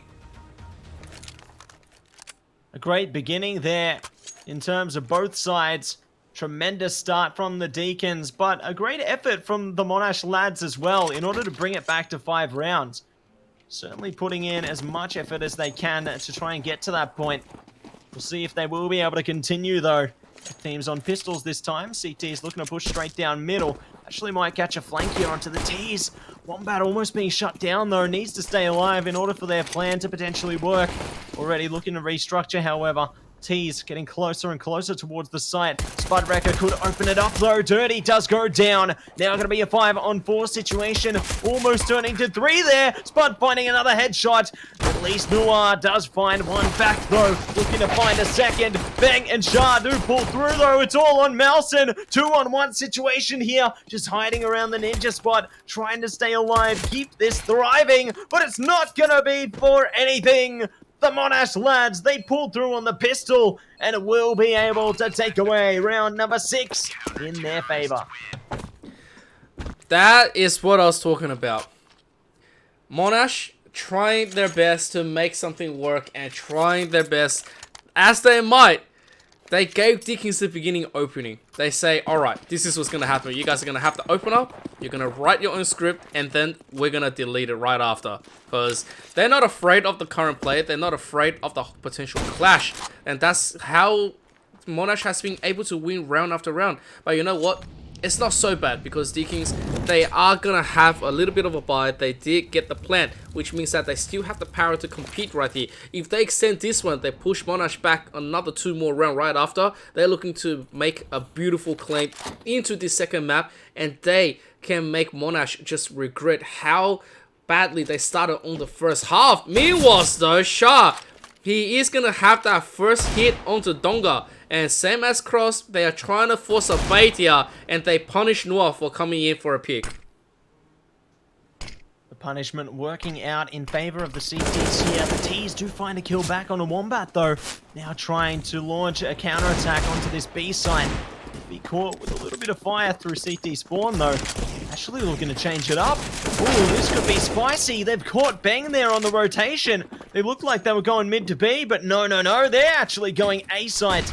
This is a great turn of events for the Ts. They've actually caught the CTs onto the wrap and will be able to push their way straight towards A. 4-on-2 situation now.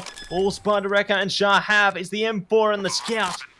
They do have maybe a smoke and a flash as well, but one of them goes down. Shah surely could be soon to follow. Is imprisoned in CT spawn. Misses the shot. Does line up a second, but Pacific Donga is able to counter. And does take round number 11 now in favor of the Deakins. That is getting close as ever. Cannot believe the energy I'm seeing displayed from both of these teams tonight. That was actually a crazy round on the side of Deakins. How they took that round was just unbelievable. I think it ultimately came down to timing. As Monash struggled to find a little bit more of a footing for the current map, I have to say, Deakins slowly poised, and they say the superior strategy is going to be the one to be winning out the map. And as we come into it, you got to give it up. Monash right now, as much as they play into their style, the originality of it, and just superior finessing when it came to aiming and coming into the fights, it's not going to be working against Deakins, who came with a whole mindset on what map and how we're going to be playing it. Because every time we change the map, we're going to be playing like this, and we say it, and we're going to executing it. Does not matter, we don't have the gun. Right now, they're going to be going for the push. Runs through the fire, and they take Ben down first. Great start for the T side here. Wombat looking to counter, though, with the Deagle. Already set to 10 HP. Gravin's actually pulling through with the trade there. Another one to come from Spudwrecker. 2 more to follow on the T side, though. Going to be a 3-on-1 situation now as Gravin's crumbles. It's all up to Shah here with the Scout. Noir holding the corner, does find the shots, and secures round number 12 in favor of the Deakins. So, Monash lads forcing it up and not going to be working out this time. Will be just stuck on the eco round and does give the Deakins further opportunity to push ahead with the lead. Here we go. This is gonna be a nice and easy round on the side of Deakins. They have the guns. Right now, Monash, they don't have anything else. I mean, there's a P250 on the side of Gravers, but like, they don't have any utilities. They just want to go for pure damage. They want to take as much as they can. Try to survive, try to take something. As most of the members has gone down, the rest of Monash don't really have the contention to be dealing with this, where utilities are flying to you. And Melchin is also going to get a pick onto Shark here. Oh, eventually does take him down. And now it's just Wombat. He goes down as well. This is a 7-round advantage on Deakins. If they win this one, they push Monash even more harder. And right now, they are poised to be taking map number 2. Looking to keep this series going as long as they possibly can. I am loving every moment of this right now. These teams are really showing us what they're truly capable of. Showing us that they want to take it all the way to the end. But it looks like the side of Monash lads do start it off with 2 kills. Dirty able to find 2 back though. A great trade. And they do manage to parade their way through towards the B site now. It'll be a 3-on-3 retake for the CTs here. Trying to push the B site, going to be ever difficult, considering B site on Dust 2 has been notorious for being the most difficult site to retake in the entire history of the game. And we'll see if they can face these difficulties head on with their utility and potentially find some success here. They do line it up with some smokes already. They're looking to get some kills alongside it as well. Mattse going to be able to line it up though. Gravins finds 1 kill back, still needs to find 2 more, but no. Dirty pulls through and gets the curtains down. The Deakins find round number 14 and send the Monash lads back onto a further eco. The Deakins 2 away from victory here. Oh boy, Monash right now is probably thinking how we're gonna be able to win this one. They need to pull a reverse just like the last one, but they are gonna rush up to their death. Cross has always been watching the angles here. Spot is gonna be picking up Mattse. Meanwhile, oh my god, Ben! He gets that kill into Cross. Potential pickup. Meanwhile, Spot as well gets... Oh my goodness. As I say that they're struggling and they're wondering, they say we've already done that. This is exactly what we're going to be doing. And Deakins right now losing most of the members. Losing 1 more. Donga's the final member surviving 1 on 3. He has to be the one to be carrying all the way through. But you know what? I feel for him and I know exactly how much of a hero he is. Let's see if he's able to win this one. We'll see if he will be able to be the hero that the Deakins need here. 14-6 scoreline. Monash lads can certainly look to launch a comeback at this stage. They just need to push it over the line in this one. We'll see if they will be able to achieve it. The Deakins still just going to be holding with Pacific Donga there. Trying to see if they can desperately go for a plant here.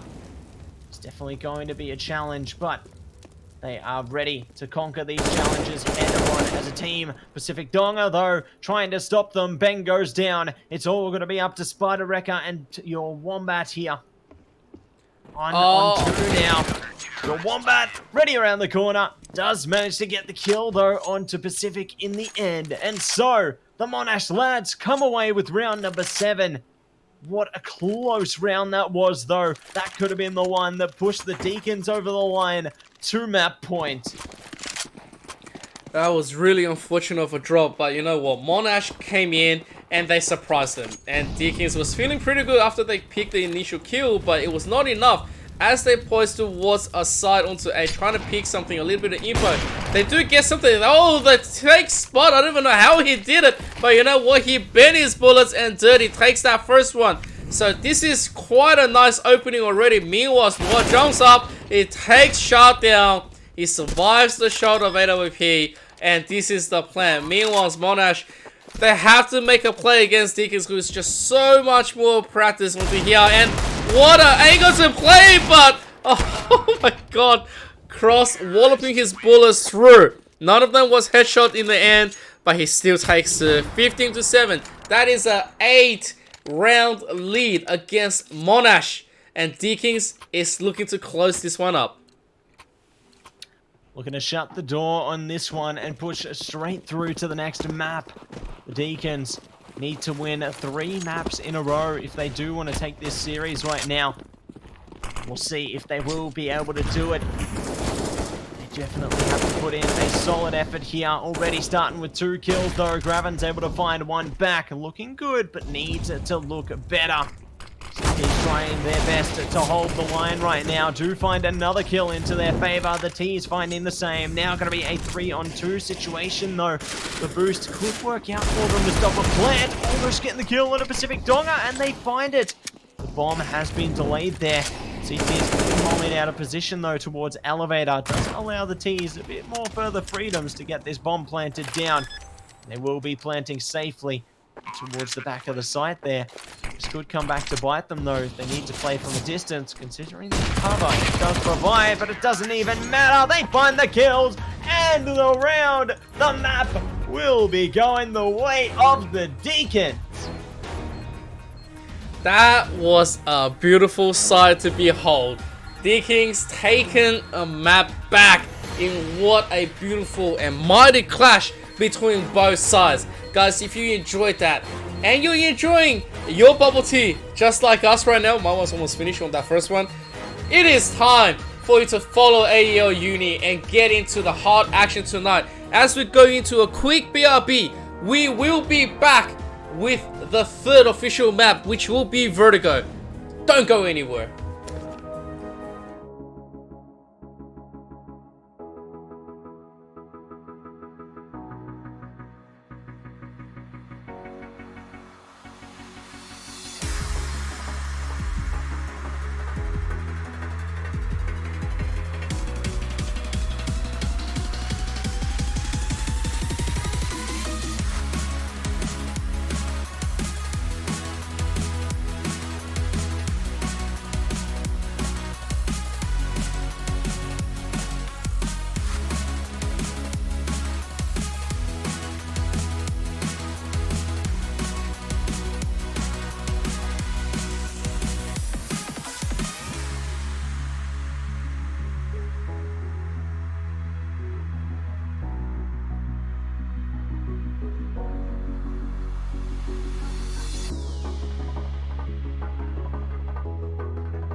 Ladies and gentlemen, welcome back to another beautiful night. I mean, we haven't really gone anywhere, but it feels like it's been 3 nights already between the two titanic clashes of this.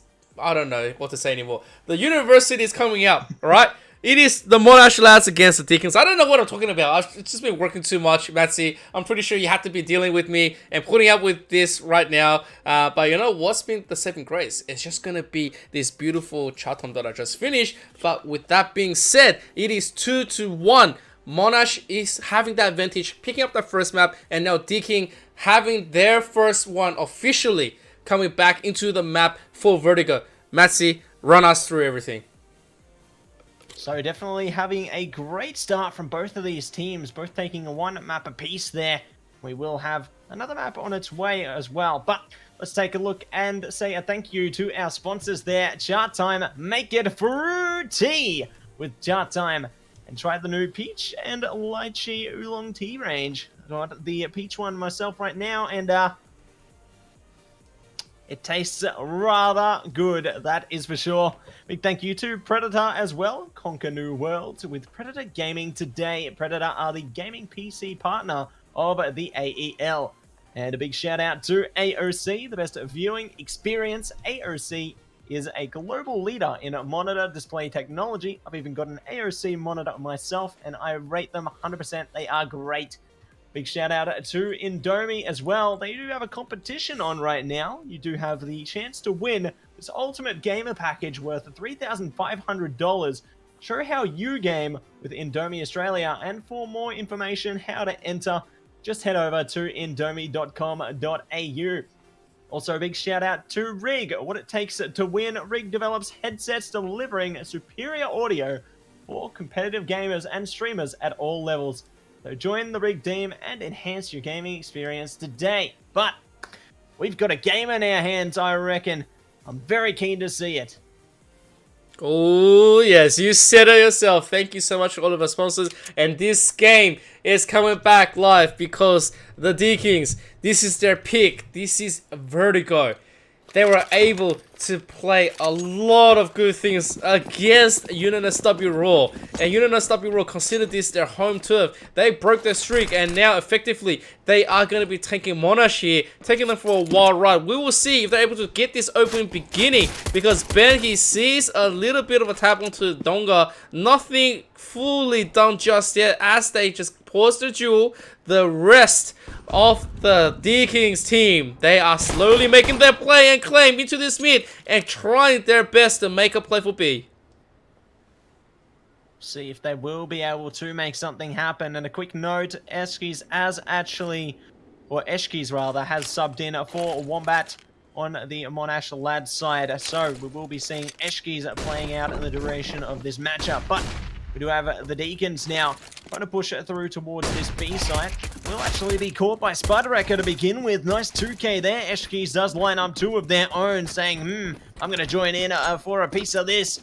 And now leaving it all down to Mattse. 1-on-5 situation. Finds one, looking for a second. Coming close, does find it. Gravins is able to close it out in the end. So the first round will go in favor of the Monash lads. A great comeback there.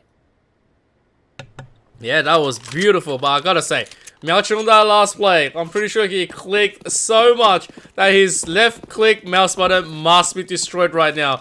Alright, so here we go. It is 1-0. Monash gets that opening, which means that effectively they can make the first play, make it really good.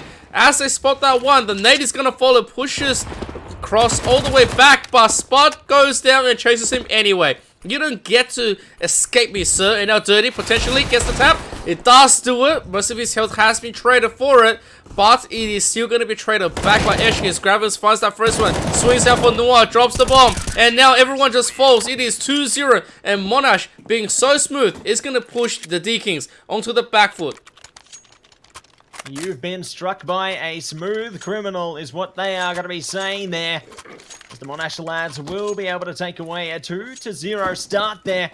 Going to see if they can further solidify themselves. They've built a great foundation, but there is still plenty more work to be done here. And we'll see if they are going to be able to do it here and now.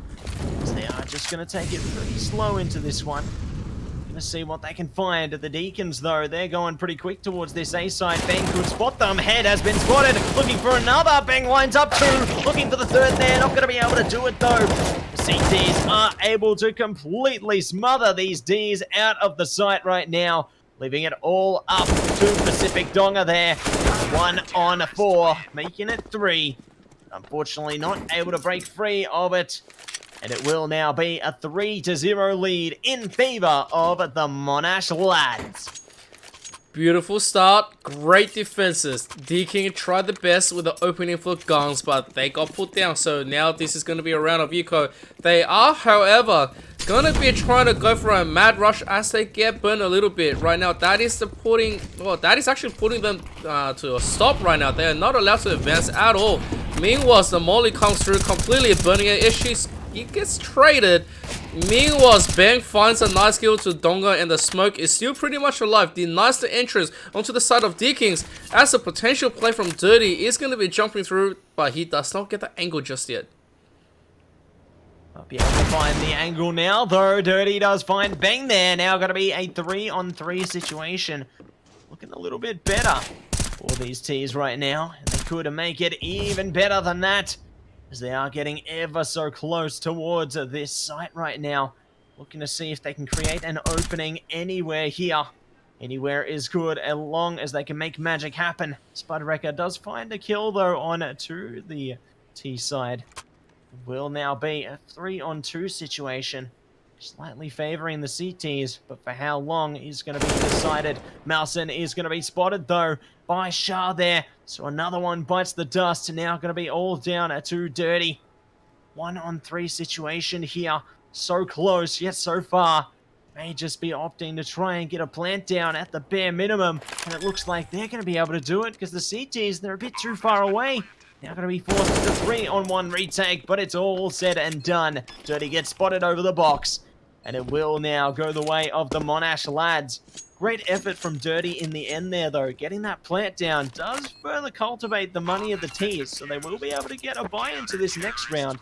We'll see if they can manage to muster a bit of courage going into round number 5. Nicely done, Dirty. He makes an executive decision. He says, you know what, no matter how many heads I'm going to be able to shoot, it's not going to be enough, and the advantage is not going to be given to us. I don't like the percentages, so let's just go for the objective.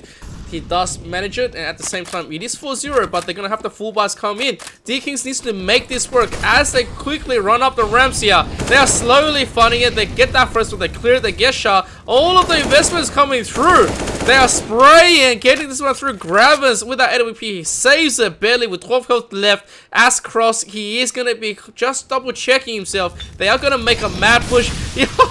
Gravens so practiced on this kind of things. He never gets unconfident into this play. As we have the play on Deakins, they are going to make the final push in. It feels like they are trying to feel him out a little bit more info. It felt like Gravens was the one that didn't give him the full rage. But that's going to be cleared out, and they are going to open this whole side up, and that is looking great. A fantastic comeback from the side of the Deakins there. Finally, they managed to make their mark on this map. We'll see if this will be igniting sparks for them, even turning into fireworks here. As they are just going to see what they can deliver. Do obviously have the AK saved out on them. CT still have just enough money to buy into the round. Eshki is going to be the only one stuck on the Deagle this time. See if they will have enough to recover, though. The team's going quite quickly towards the site. Do open the first, but do get traded by Gravens. Now going to be Gravens and Shah to try and hold it down towards this A site. The T's do get spotted, though, pushing up the ramp. Noir does go down. It's all going to be up to the T's to find something else, but Eshkis actually creates another opening with the Deagle. Already down to the 4-on-2. T's haven't picked up the bomb, though. They still have time. Maybe they get another opening towards the side. It looks a little better, but it's already looking worse. Malson's gone down. It's all up to Pacific Donga right now. 1-on-4. He's pushing up the stairs. He's ready to see if he can find something. He gets spotted, takes a bit of damage. Does opt for the temporary retreat. And retreat as he might right now, 1-on-4 situation does not favor him. There's still a bit more time, about 50 seconds left. He still needs to make a play. He does have enough to muck around with, but he's been spotted. His legs right out for the picking for Spud, and Spud is just gonna go and take him off. 5-1. They remain in the lead. But you know what?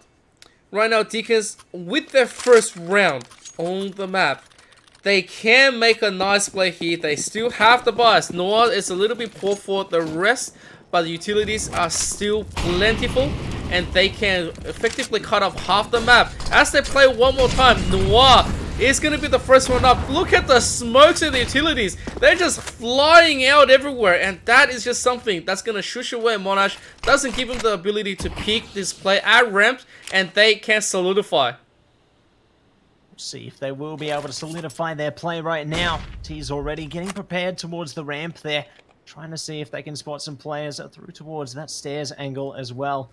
Make sure to really just keep everything present here. Noir going to be able to open up the first though. Now going to be 5-on-4 situation favoring the T's here. Still have plenty more work to put in, and they almost find it. Getting close there. Pacific Donga does manage to locate it in the end, though. Now going to have one player playing close on the site, cut off by the smoke. Still doing damage through it, and another one bites the dust twofold. The CTs managed to scrape their way past. Cross looking to go for a flank, though, through middle. Could actually create something for them. Spudwrecker going down there, and now it's a 2-on-3. 41 seconds to go here. The bomb's been planted. The CTs, they're looking to plant themselves, though, as they take down Cross. It's now a 2-on-2. It's getting close as ever. Will they be able to do it? Melson pushing around the scaffolding. Might actually find Eshki as he looks towards the angle for one moment, but does get caught. No, he's not. He's going to actually do the catching there. Does find the kill. Knows where Dirty's playing from as well. Gonna put the smoke down, add a bit of fire. Try and fake out the defusal. See if he can catch Dirty. In fact, he does. Eshki's pulls through. Gonna be going straight for the defusal here. Getting as close as ever, but he does it. Monash lads take away round number 6. Eshkis played that final beat to perfection. As soon as he turned it against Melchin, he threw the utilities at the exact right time, at the exact place. Right now, Dirty is probably kicking himself for letting that one go, falling for the bait. And now, 6-1, Monash is going to draw this one up to a close. The buys come in. Deakins is going to try to split into the B side. Spot, unfortunately, jumps down here. Takes that first one as an opportunity anyway. At the same time, the rest of the Deakins, after falling to that, he's going to have to regather their current thoughts, because losing Mattse in the beginning means that you lose the ability to have that information spread through. Dirty goes down to a trade. Eshkis, he's going to get picked upon with a booster box. And that is what I'm talking about. Donga tying this one up. Noah from the side sees one play, and he's going to take it. Gravens goes down. 3v2. This is going to be the round that they can try to make a play, but Spud is still going to just reduce their chances. Chances have been reduced now to the 2-on-2 situation. Looking a little bit better for both sides, but we'll see who will be able to take away this round. The T is really taking their time with this one. Waiting to see if they can create an opportunity. Spudwrecker, though, he's found the bomb. This is amazing. He can play this flank role here. Really look to just hold on to that position. The T's, they haven't even picked it up yet. They've only got 35 seconds to go. This information and positioning is so key from the CTs right now. Cross does spot the player, though. They're trying to go for the bomb right now. Not going to be able to hold it any longer. Will be forced to play back towards the site. This is going to be a true obstacle in their way. Looks like the T's are looking to play towards A, though. Sharp prepared for it. Does go down. Does have the fire to stop them. Grenade to come as well. This is looking so good. Only 9 seconds remaining. They have to go for this. The fire's going to stop them. Oh, this is amazing. They're not going to be able to go for the plant. Yes, surely. They actually get it down to the last second. Spudwrecker now forced into the 1-on-2. Does find the first. But this is the worst case scenario for the CTs. They were right on the edge of victory. Noir holding that corner. Waiting for the fake out from Spudwrecker there. Waiting to see which angle he's going to push from. As soon as he peeks above that box, he will be visible to Spudwrecker. Oh, that fire. Oh, no! he actually goes down though. Noir pulling through and takes away round number 2 in favor of the Deakins. My gosh, that was a nail biter. And now Monash lads are going to be ecoed out. Oh boy, that's what I was talking about. Damn, this is exactly what we want. Noir right there, his nerves was peaked. Every fiber of his being was properly quaking with excitement. That was such a close one. And as we say that, Monash, they're on a round of eco. The original plan was to rush out and go for a full trade. But that's not going to happen because of the smoke and the nades coming through.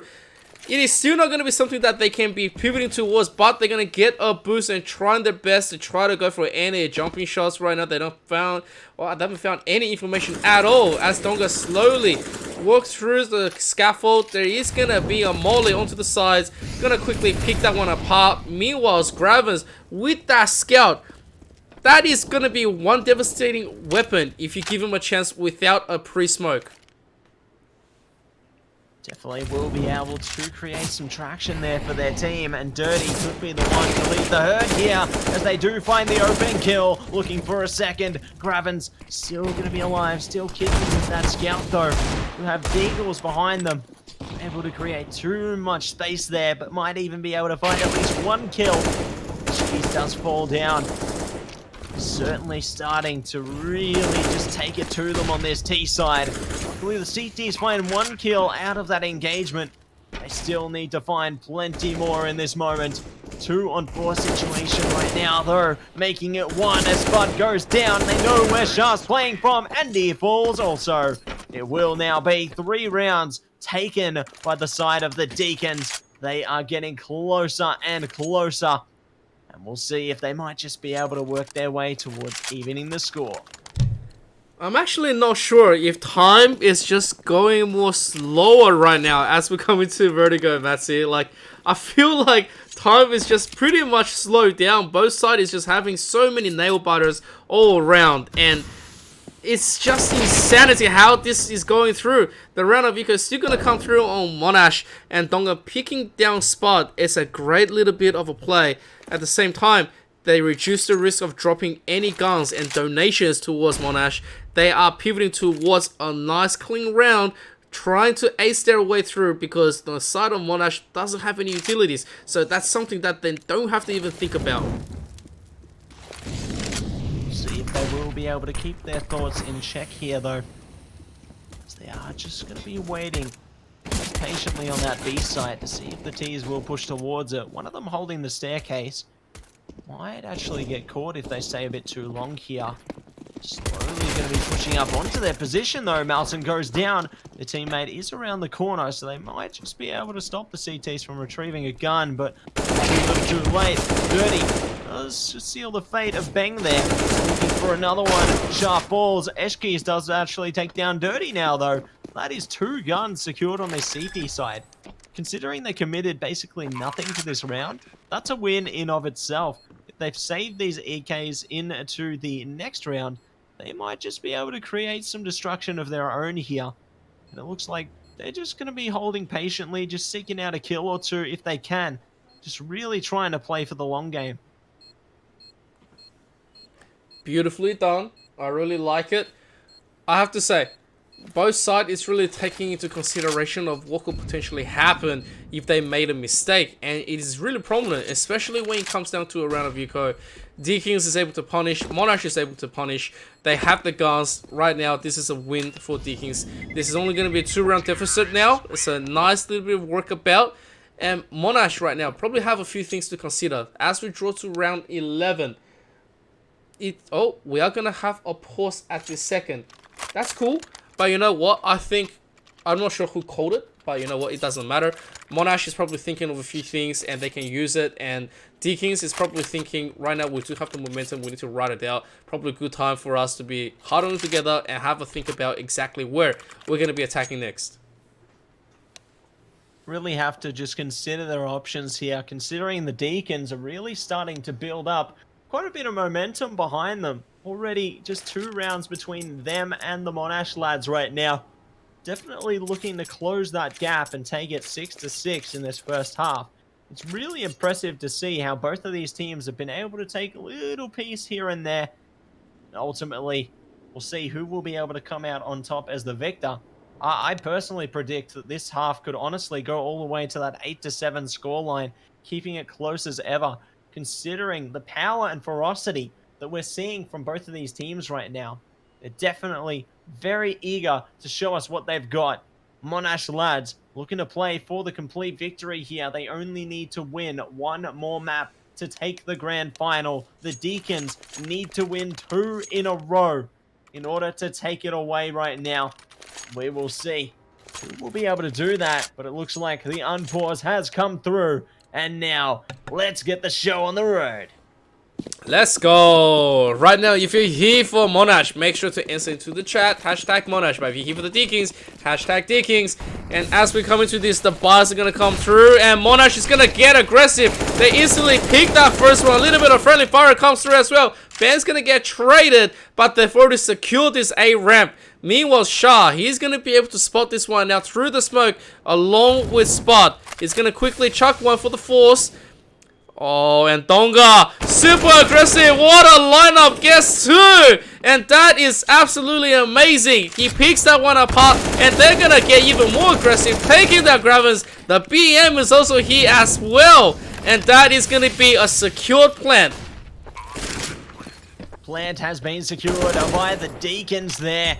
4-on-1 situation, all down to Eshkis here. Probably just gonna be forced to save, but no, they don't even get the chance. Specific Donga continues their ferocious advancement through the map, tearing it down like Bob the Builder in a bulldozer. Certainly not going to be able to fix that one, as they now push the Monash lads back down to an eco once again here. Gonna just have upgraded pistols behind them and a little bit of armor to boot there.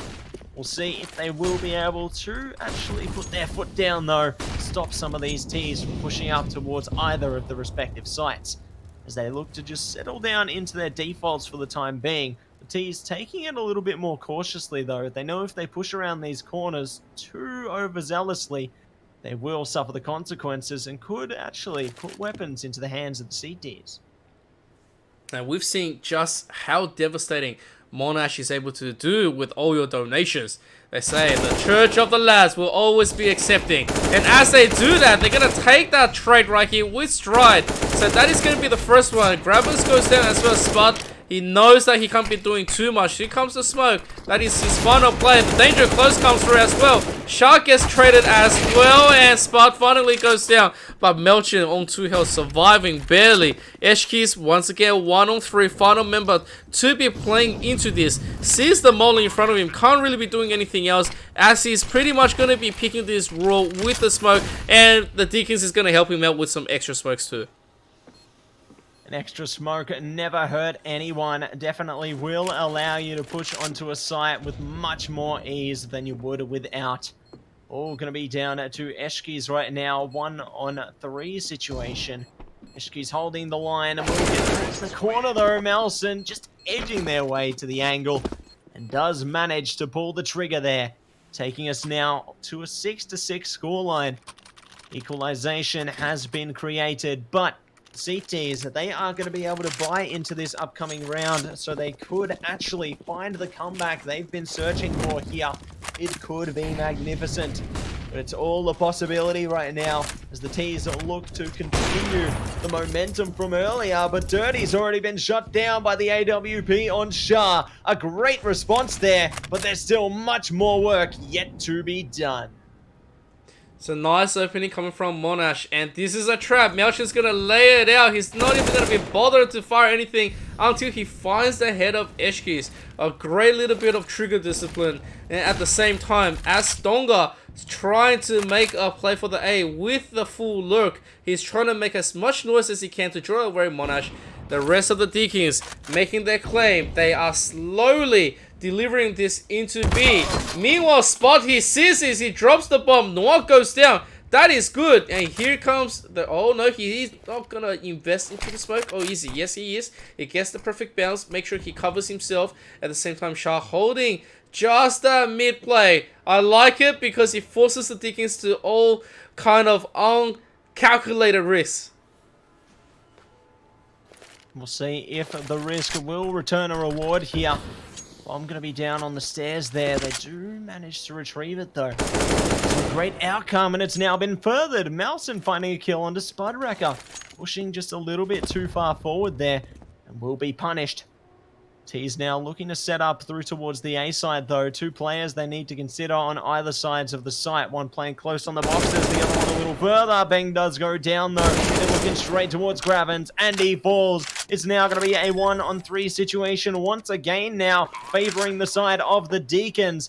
It seems that they are just on in fire right now, and no one is able to extinguish them. 1-on-3 for Shah here. Does have the AWP. Could consider saving it. But looks like they don't even want to do that. They just want to take a kill out of this round. Steal the weapons straight off the backs of these Ts. But the Ts are just playing the patience game. They know they cannot afford to push into this. They need to save their weapons. But they might just catch him around this corner though. There it is! Cross takes away the AWP and the round for the Deakins. Right now, Deakins, they started this on the off foot, and now they're the ones leading the charge. 7-6, round 14. They are already making that half-point claim. They win this one. They've done all the job in the world that they can, and they're going to be looking even more mightier when they switch as they push the Monash lads into another round of Eco. Here comes the push. Noah barely misses the scaffolds. Needs to jump back. And that is really unfortunate, but he's still fine. He's pretty good. No one's really taking any pot shots at him. So, at this second, just a few shots through the smoke. Dirty on the boost. He's going to be able to find just the one kill straight up. Going to pretty much invest into this. There's not a lot of smokes or flashes that they want to be throwing. And this is something that they're confident with, I guess, because they realize this is a round of ego from the lads and they don't want to be overcommitting, saving their economy as much as they can. But as we say that, Shark gets one down onto Noir and effectively making this into a more final play, but that's not going to be enough as Spot was looking the wrong way against Melchin. Now going to be a 1-on-3 situation here for Gravins. Only has the Deagle behind them as well, so it is quite the strenuous effort they are going to have to exert here. Finding at least one kill though, but not going to find another. Positive effort, at least, from the CTs there, even despite being pretty much ecoed out. They do take them down to 2 players remaining. Now going to be round number 15 though. Everyone is going to be able to buy straight up into this one. The Monash lads, they're looking to take round number 7 here. Keep it as close as they possibly can. The Deakins, they're looking to take around number 9. Mattse already spotting the legs of the CT player towards the stairs though in Gravins. Create an opening. Cross going to be the one to create an opening, as a matter of fact. Does actually lose their life. Oh my gosh! Falling off the map there a little bit. That's unfortunate. Oh boy, as the trigger spy and the fall damages come through, Cross is probably not feeling himself on that one. Probably close his eyes, I guess, it's just vertigo stuff, right? So, this is still looking pretty good on the side of Monash as Dicky still opened this one up. They do have the side control. They've already taken most of the side, pushing Shark off away. Donga on a great place. The discipline was still good. He's probably thinking about it. He's probably thinking to get a little bit more info before we can go for any more. Meanwhile, that is something that he can just get, and Shark gets taken down as well. The rest of Deakins, they take this side effectively. They found the right play, and now they are looking to extend their lead to 9-6. Getting close as ever to doing so. Bomb going to be down, going to be on a retake, and one CT already falling. Gravin's going to be the last one alive now, though. He's getting close, but this bomb is ticking away as well. They need to hurry things up, get onto the site now. Mattse playing that off angle, though, does manage to do it. So the round will go the way of the Deakins there. 6-9 scoreline. They keep it close as ever, and we'll see if they will be able to find some more. Pushing into this next one. As now, the sides have switched. A 6-9 scoreline. Definitely nothing to smirk at. They're definitely keeping it close as they possibly can. But we'll see if the Monash lads might be able to recover on the pistol, or whether we do see the Deakins go double digits and then some.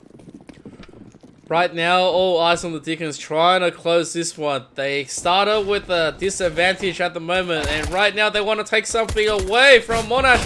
Monash starting to lose members left, right, and center. And shouts up to Shah. Shah, one lonely man with a Glock. The dream is coming through. He gets that first one. 3 more targets. They are all charging him. They want to knife him. He's going to be taking those. Oh, wait a second. The mistakes almost was committed. The scene is not going to be fully improved as Noir says, hang on a second. I'm not going to be falling to this shenanigan. Yeah, no higgledy-piggledy shenanigans will be coming through there, so the Deakins will be able to come out of it with round number 10 under their belt. Gonna see if they can create 11. T's looking to respond with a force fire though for Deagles and the Galil.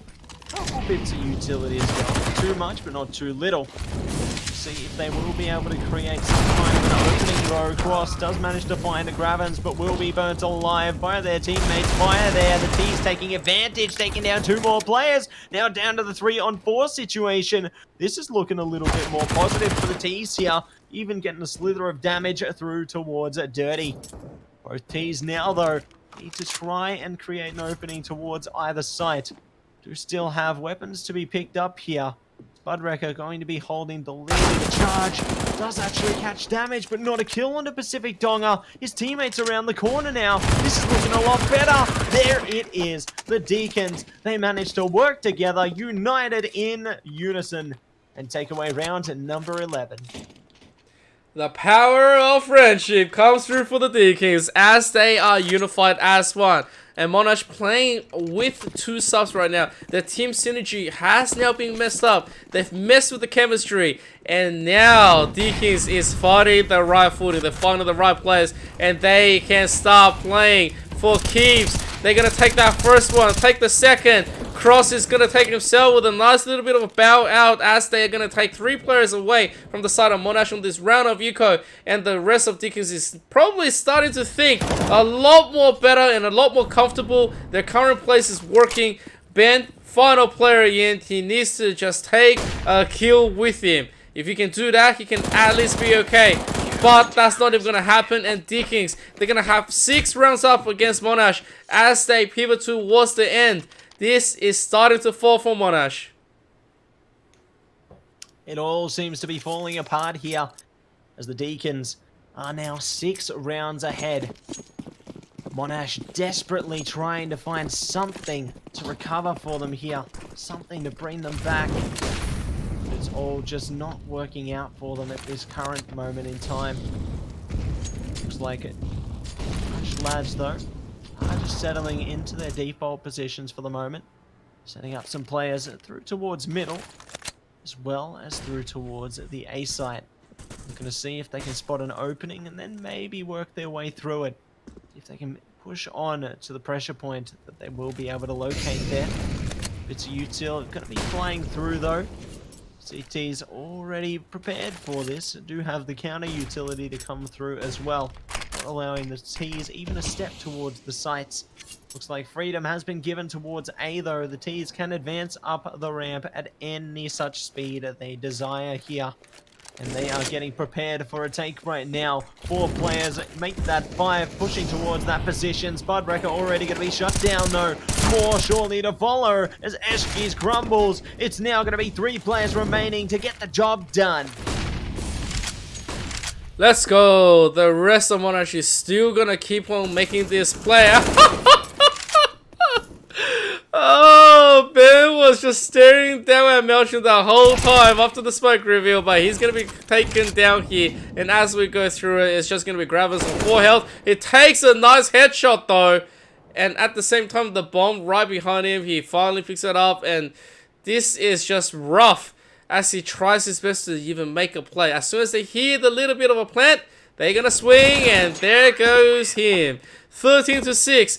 Deakins is going to try to push towards the 2-2, bring us to map 5 at overpass.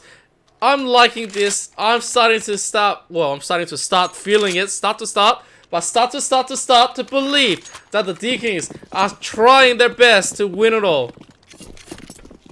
And we will see if they will be able to win it out here and now. As they are getting closer and closer to the finish line. With the T's ecoed out basically, bar 1 on Bang there. Does create the possibilities. And they might just be able to make them a reality. taking down one player already. Still have 4 more remaining though. We'll see if they will be able to make this possibility, make it true for themselves. As they are continuing to push up right now. Trying to stop these CTs in their paths are the Ts, but they are not going to be able to do it. The CTs push past them once again. 3 players remain right now. 2 Deagles and an AK. They can certainly make something happen, but I don't know if it's going to be enough. Definitely not enough right now. Melching with the AUG, waiting with the zoom. He's going to make sure he gets the better side. And he's going to go to have that great aim. So that's just a no-brainer. Dirty takes out grab as the bomb gets dropped. And now Ben, he picks the first one. Gets one for the trade, but it is still 14-6. Deakins slowly walking towards that finish line on this map number 3 officially. As Monash not able to take any rounds. It's been 8 in a row for the Deakins at least. And that is worrying because right now Vertigo is proving to be Deakins' home ground. And Monash has to be thinking how they're going to be planning against the next map. Right now they have 2 AWPs. Spot record goes down. That's an early loss. Meanwhile Shah, he is still stuck waiting for the scaffold, waiting for a play here as Melchin is holding down the side with that AUG. Just going to be holding that position there, ready for any Ts who could be present. Great setup, though, by Shah, putting the molly down. Try and advance past it. Cross, though, does create the opening. Eshkis goes down as well as Bang. It's all on Shah now. Shah goes down, and the Deakins take themselves to map point. 15-6. This is 9. This is what Monash is probably thinking that they're going to finish off early, but Deakins is saying no. They have 9 map points to bring us into map number 5 on Overpass. Let's go. Deakins right now with that full buy, looking and pivoting towards this mac and cheese play. Spot record, first one, might just get that first one. He already spots out Melchin as well. His slow is not for long, but what is happening? I thought they spotted Melchin and he's going to be making things hurt. So he takes the kills on Gravel's 1 or 2. Dirty takes him down 16-6. And Deakins is going to give us the map number 4 of tonight. Oh my gosh, we are going the distance right now. I'm so keen to see it. What a tremendous effort that has come through from the Deakins tonight. The complete reverse sweep effect seemingly has pushed us 2 maps to 2 right now. You thought that it was looking good in the beginning, but it has gone the whole way tonight. I cannot believe what we have seen before our eyes. Let's go. Let's go. It is going to be Overpass, ladies and gentlemen. But before we do go in to the final map, we are going to take a quick BRB. And we'll be seeing you very, very soon.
Ladies and gentlemen, welcome back to the final map of tonight between Monash lads and against the Deakins. Join with me once again, it's Mattse. Dude, how are you feeling about this?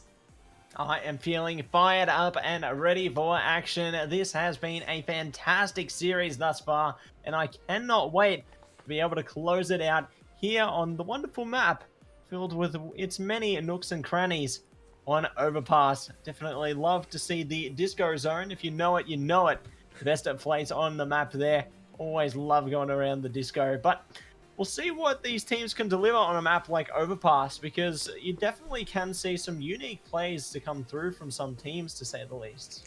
Oh yes, because I cannot believe we're all the way down here. It is just such a spectacular moment. If you came in here and you thought, alright, this is going to be pretty much easy runaway with Monash, and then you thought about it again with their two subs coming in, the synergy has been messed around, but there were so many good plays from both sides, and Deakins ultimately brought us to map number 4, which is obviously the last one as well. But they said, you know what, it is time to go, because this match is now officially started. The final one, give it up for the Deakins against Monash lads. Here we go. We are getting straight into the game here. We do have the Deakins versus Monash lads right now. The show is already underway. Monash lads are looking to push up through towards the monster position this time. See if they can advance through towards this B site. Mattse does spot one of them though. So the T's are going to be forced to try and push. One of them already falling. Another one surely soon to follow, you'd think. But no, they actually find 2 kills in their favor. A nice one from the lurker in Eshkis as well. Now going to be a 3-on-4 situation. Make it 2-on-3. Maybe even 1 Pacific Donger. Huge kills coming through there on B short. Now going to be all down to Dirty though. He spots the player. He's playing ring around the Rosie. Surely someone gets it, and Dirty pulls through. So the Deakins will be able to take away the first pistol round here on Overpass. Wow, the explosive action is just too good. Both sides taking in stride. They take a win, they take a loss here and there, but ultimately Deakins is going to be the survivor. They get the early guns, Monash on a round of eco, and they have to be dealing with the silencers and the FAMASs as they jump up. A little bit of gunfire goes through, no connections. Dirty gets pushed away without achieving anything, and Monash slowly making their way for that A play. They are going to take their time as Deakins is going to readjust, and I'm assuming what they want to do is just take a nice and easy fight, but I'm not really sure about what they wanted to do, because if they've pushed that Dirty all the way back, I was assuming they're going to make a beeline for A. Looks like they're still just taking their time with it though, really just thinking about their options. Trying to see if they can spot some of the CTs and crack open the site like that. They do get close enough to find Pacific Donger. Now going to have one player holding around the corner. They haven't checked for him. Oh, this is massive from Dirty. He gets a double spray down there. The T's finally react to him though. Do find Noir as well. Now going to be a 2-on-2 situation. These T's are picking up weapons, but they're not helping them. It's all on Spudwrecker now. 1-on-2 here. Already picked up 3 kills. Can look to go for 2 more. They've got the FAMAS and the MP9. Bud has the M4, but no, it is no more. 2 rounds go the way of the Deakins there, and do now send the Monash lads back onto an economic deficit. We'll see if they will pick up some upgraded pistols alongside this though. And it looks like they certainly will. Deagles are aplenty alongside the P250 there. They are ready to try and commit some murder. Oh my goodness. Monash lads right now. Round of eco walking through tunnels. On the connector, there are just enemies everywhere. Spot is going to be feeling the pain on that one. As the spray goes down, he remains quiet. He remains poised. He hears it. And he's going to find Dirty. Takes him down. And that is just 1 MP9 to their side. At the same time, Donga is going to be taking him right back. And he retreats. Donga, meanwhile, takes this one into the beginning of restroom. He's going to go to mid. He's going to find a little bit more in check. At the same time, Mattse staring on top of water. Does find a lot more information to be going with. Not enough, however, because Monash lads right now making a claim onto A. Cross comes back with that molly, but it's not enough to spray them all down. See if they will be able to spray them down now, though. Malson does find another kill for the CTs there. Now Cross trying to spot them. Eshkis, however, does get a nice headshot. Noir able to pull through quick and easy with an MB9 as they breeze past them.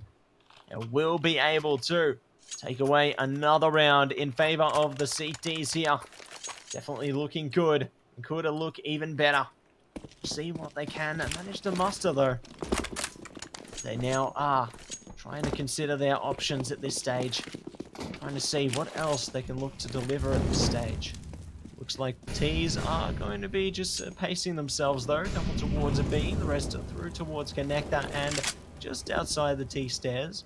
Really just pacing themselves at the moment. Waiting to see if any of the CTs are eager enough to try and push it through towards uncharted waters. Then they can use that aggression against them. Graven's obviously spotting towards long. The rest of the team looking to hold towards their own respective positions through towards middle as well as their sights.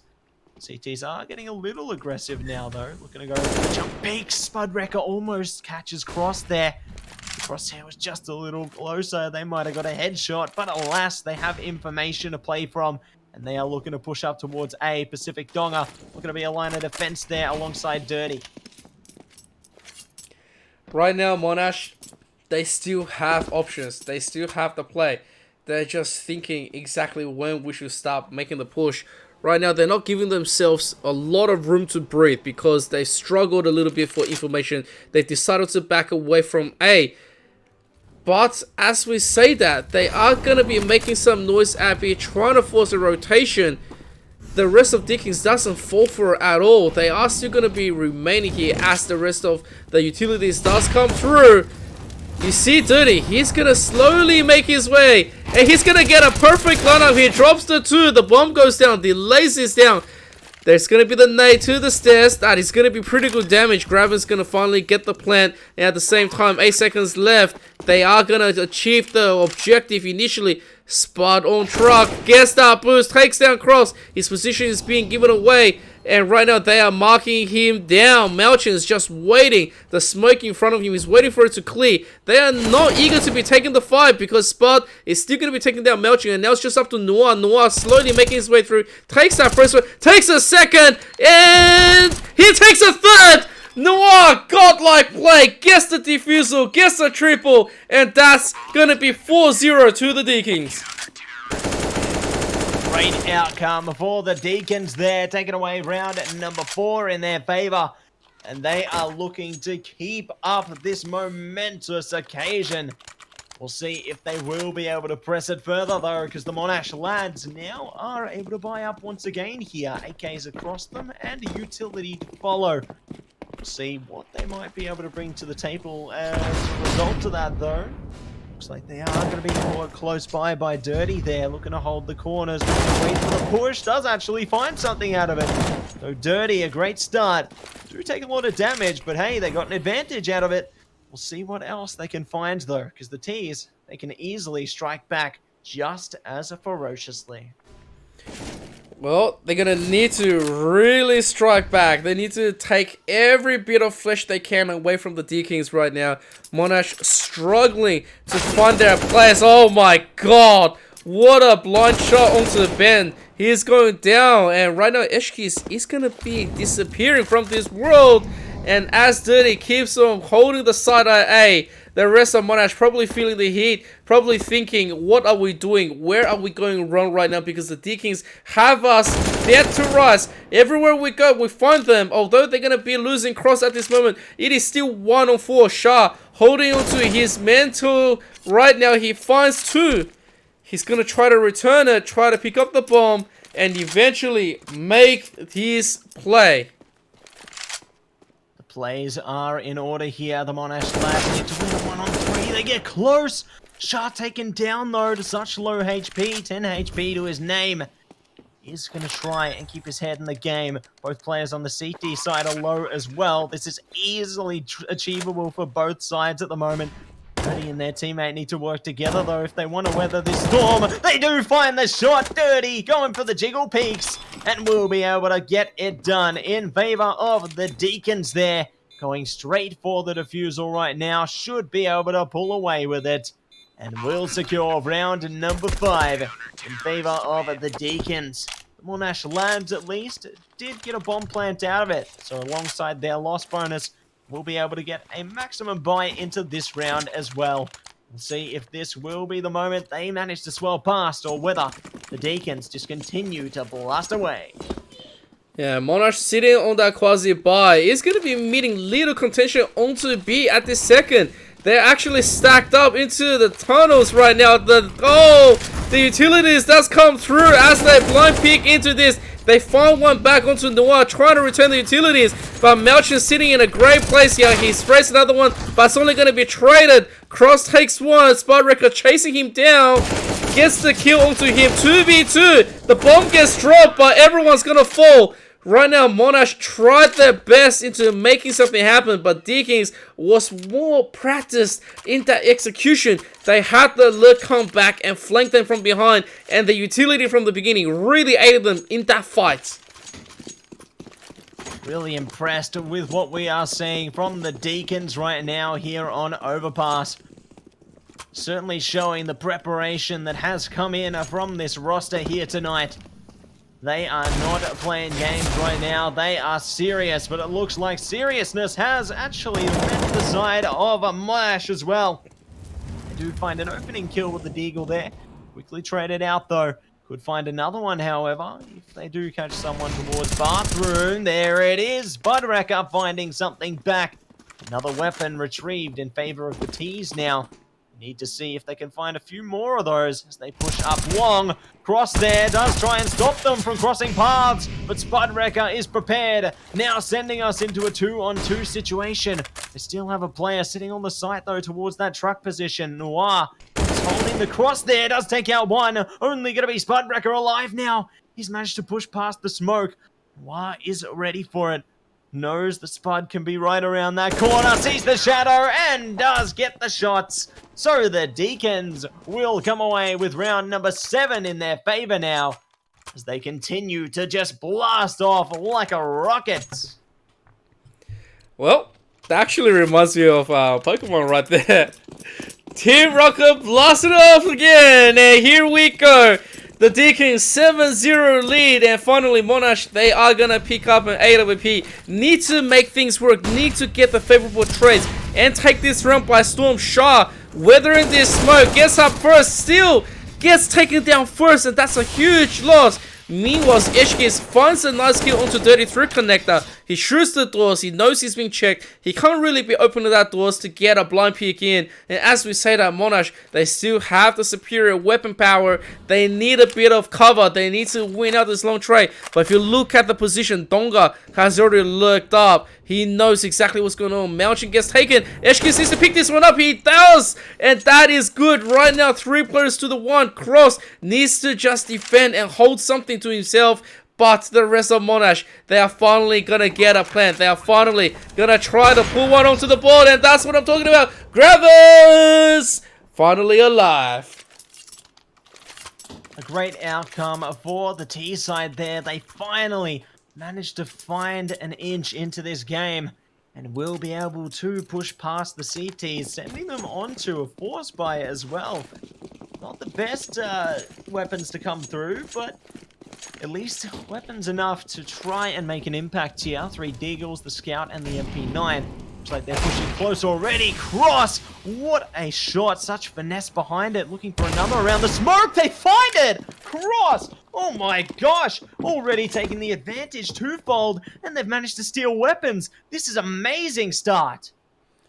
Well, that's what happens. This man, Cross, right? Ever since he joined the Deakins, he's just been able to take so many headshots in the duels. This man has no fear. Even if he falls down to his death, he will still take heads with him. At this second, Cross on the boost. It's going to be spotting nothing just yet because Mattse is going to probably be spotting this one first. Grabbers goes forward. He takes the blind pick onto Noir. Nice trade out. And this is going to be the play.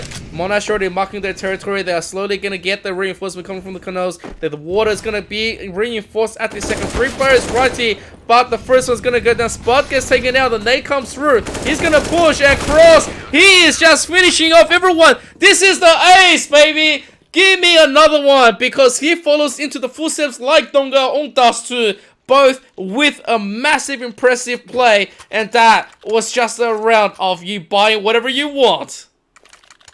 Buy whatever you please and you will reap the rewards there, it would seem, if you are on the CT side.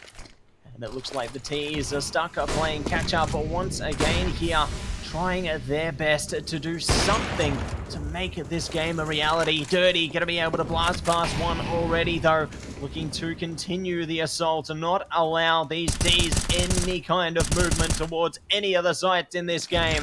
They do not want to give them a chance here. They just want to get this game over and done with. The T's going to be pushing up towards a long though. Only have one player on the bin to deal with, and Dirty's gone down. This is the opening they needed. One's going to be in the bathroom, and he falls also. Another one gone. This is amazing work from the T's, but Cross, the reaction is good. He's trying to stop them, gets 2 kills. Now it's going to be a 2-on-2 situation. This is great reactiveness from both of these teams right now. See how the retake does shape up though, because Shah's right close and does actually emerge from the shadows, taking us now into a 1-on-2 here for Cross. Cross, oh man, there is such a big tall order for him. As Shah's gonna get the flash, trying to buy some time for him. Cross knows exactly what to do. He buys that first one. Does he have a kit? He doesn't have a kit. Right now, Shah can go for the eagle. Yeah, he's gonna just pick him from Nest, and that's not enough. There's gonna be the smoke. He dodges it. There's the fight. Healthy is running low. Triple kill, and Cross is gonna get the 4K, but at what cost? Because Monash is gonna take another round. A great outcome for the side of the Monash lads there, as they do take a second round now into their favor. Certainly trying for more though. We'll see if they will be able to find it. Only going to be a few more rounds left in this half here. Deakins are looking to play for double digits, and Monash lads looking to get as close as they possibly can. We'll see who will be able to figure it out though, as already Gravens has fallen. The AWP on Dirty being ever precise here, doing exactly what they need to create openings in these rounds here. 6 rounds is not so bad. If the Deakins can do it, Monash certainly can do it as well. Right now, they just don't want to be falling to any silly play right here. Of course, they don't want to be doing the donations as well, as their players are sort of pivoting towards B. They're trying to make their way, trying to not be picked up. They're trying their best to stay hidden at this second. Dirty still with that AWP has plenty to work with. Pretty sure they predicted this as Gravens went down. This is the play. Monash has a lot of opportunities. They have a lot of utilities. Here comes the distraction as they go through. Cross missing that headshot. It is huge. He takes that one. Oh my god. He flips, misses the other one. Ben barely lives right here. 2v2. Make that 2v1. Now it's just Donga on the flank trying to make something work. A great outcome for the Monash lads once again there, though they do take it away with 2 players remaining, and will be able to keep the show going. Still plenty more effort they need to put in though. But wow, I'm certainly impressed with how far they have managed to come. Even if it is at the later stages, they're definitely putting in the work now, forcing the Deakins onto an eco round and creating an opening for themselves to potentially go for round number 4 in their favor. Looks like they are going to be playing the death ball approach this time, not looking to give the CTs even the slightest potential to steal a weapon off them here. As long as they have the majority of their players together, surely the AKs would be able to pull through, right? You think so? We'll see how it does play out here though. CT's already finding a kill there, almost another one. Oh, there it is, Mattse pulling through. Good for 2. Gonna be a 3-on-3, make that 2 now. Budwrecker looking to stop the rest of the CTs from getting close to this site. Mattse finally does meet their demise as well. So it is all gonna be down to Dirty here. 1-on-3 situation. His team's just trying to take him down, get some extra money. No funny business coming through here. It will all still be down to Dirty. He almost takes down Spudwrecker, so it's looking good, but it can certainly get better. Time is going to be coming down, though. Dirty just taking their time with it, maybe giving their team a bit more time to plan into the next one. Shah going to be ready for this push around the corner, though. Gets the headshot, and the round will be secured by the Monash lads. 4. That is much better than 3. And 3, much better than 2, 1, 0. Right now, Monash looking a little bit more better, a little bit more stronger. They have the full bars in. They have the economy to be coming in fully swing. It doesn't look like they're going to be dropping anything anytime soon. And Deakins, although they do have the commitment, they don't have enough utilities. Despite their own CT, it feels like they do need some. As the canoe and the water comes through for a contention play, there's the boost, but Shah practices. He takes down Cross nice and early. At the same time, they can pretty much invest into this and get this one through. But if you look at the Deakins, 2 players making it to the flank. Edgekeys was here. He takes that first one, barely dodges the rest. And right now, Noir goes down as well. And Shah leading the charge, pushes Melchin. Melchin goes down. It's just up to Donga. 1-on-5. The whole team is already here happy. Monash last grabbing this next round, making it 8-5. And now Donga on 12. Oh, well, not Donga. I say Shah on 12 health. Slowly just making his edge out because he doesn't want to be losing his gun for free. And the rest of Deakins is probably thinking and scratching their heads. What are we doing wrong against Monash? See what they will be able to come up with here, because Monash, they have been able to complete a full reversal here, taking us now to an 8-5 scoreline. It's looking quite similar to what the last map looked like. Could even see an 8-7 scoreline, perhaps 9-6. Who knows? Anything's possible at this point. Looks like the CTs are going to be stuck on the upgraded pistols this time, though. One piece of util has been used up now. The smoke goes down, and the T's are looking to put them in the ground here. Just already putting in the legwork to push towards the site, clearing the angles, looking at the corners. Noir almost finds the opener, though. Shah, luckily, quick to react there. Will be able to get away, barely intact, though. We'll see if they can manage to find a further crack towards this site as they get the smokes prepared and look to potentially advance forward, but may just be delaying themselves to give the CTs a little bit to ponder on before they make a true commitment. The rest of Monash right now, I will say, you gotta give it to them for holding long. Right now, they got 5 back. It was looking at 6-0. It wasn't looking good. And now here comes the play. Oh my god, Noir does finish off Shah, but Shah wasn't really exactly playing this, but Grabbers definitely was. Oh my god, Cross! The amount of accuracy this guy has sitting on a Deagle is just insane. He brings his 4v2. He finally gets shut down by Spot. And right now, he is just gonna be making his dent onto the side of Monash. And they win! They win the round! That is not what you were thinking on what you were planning on when you feel Monash. Monash had a full buy. And the rest of Deakins just had Cross, and Cross said, okay, I'm gonna be making some shots. We lost Noah early, but it does not matter. Watch me aim. See if they will be able to watch them aim coming into this next one again. So they are going to be slipping their way forward. Just really pondering on their options here. Both teams have a lot to play for. It could end up being a 9-6 scoreline, even 10-5. No matter what, we'll be positive. We'll see if that positivity will be emulated into this round as well. Dirty goes for the shot towards Long, does actually miss it. So the T is going to stay alive a little bit longer and do have the opportunity to climb their way further up a Long here. Ooh, nice little spray through the wooden wall there, though. Ooh, Gravins does actually land the foot shot. Not going to be able to land a second. Bang looking to back it up there. Finds the headshot. Noir to go down. Now another one following. All going to be down to Malson. Finds a double kill there alongside their teammate. Cross to assist. Gonna be 3-on-3 here. T's still trying to push in. 45 seconds to go. They need to figure something out. The bomb is down in favor of the CTs, but maybe not for long. Cross has fallen. It's all up to the AWPs here. The flash is coming in, but they're not gonna be good enough. The CTs are lining up the shots though. The T's are pushing the smokes. Dirty's ready. He gets the spray down, and that's gonna be the half going the way of the Deakins. Oh man, what a heartbreak for Monash. They had 5 back-to-back and they knew what they were doing, but 2 very unfortunate rounds fall to their side, and so Deakins, they take that any day. Right now we have the side switch. Deakins leading the whole charge of the first half for the first time tonight.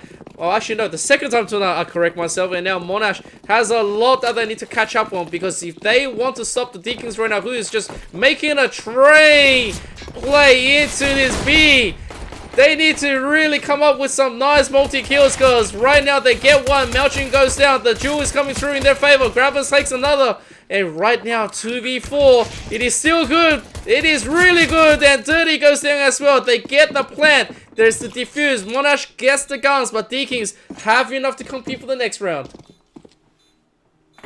Fantastic work coming through from the Monash lads there, as they will be able to take the first round in this second half in their favor.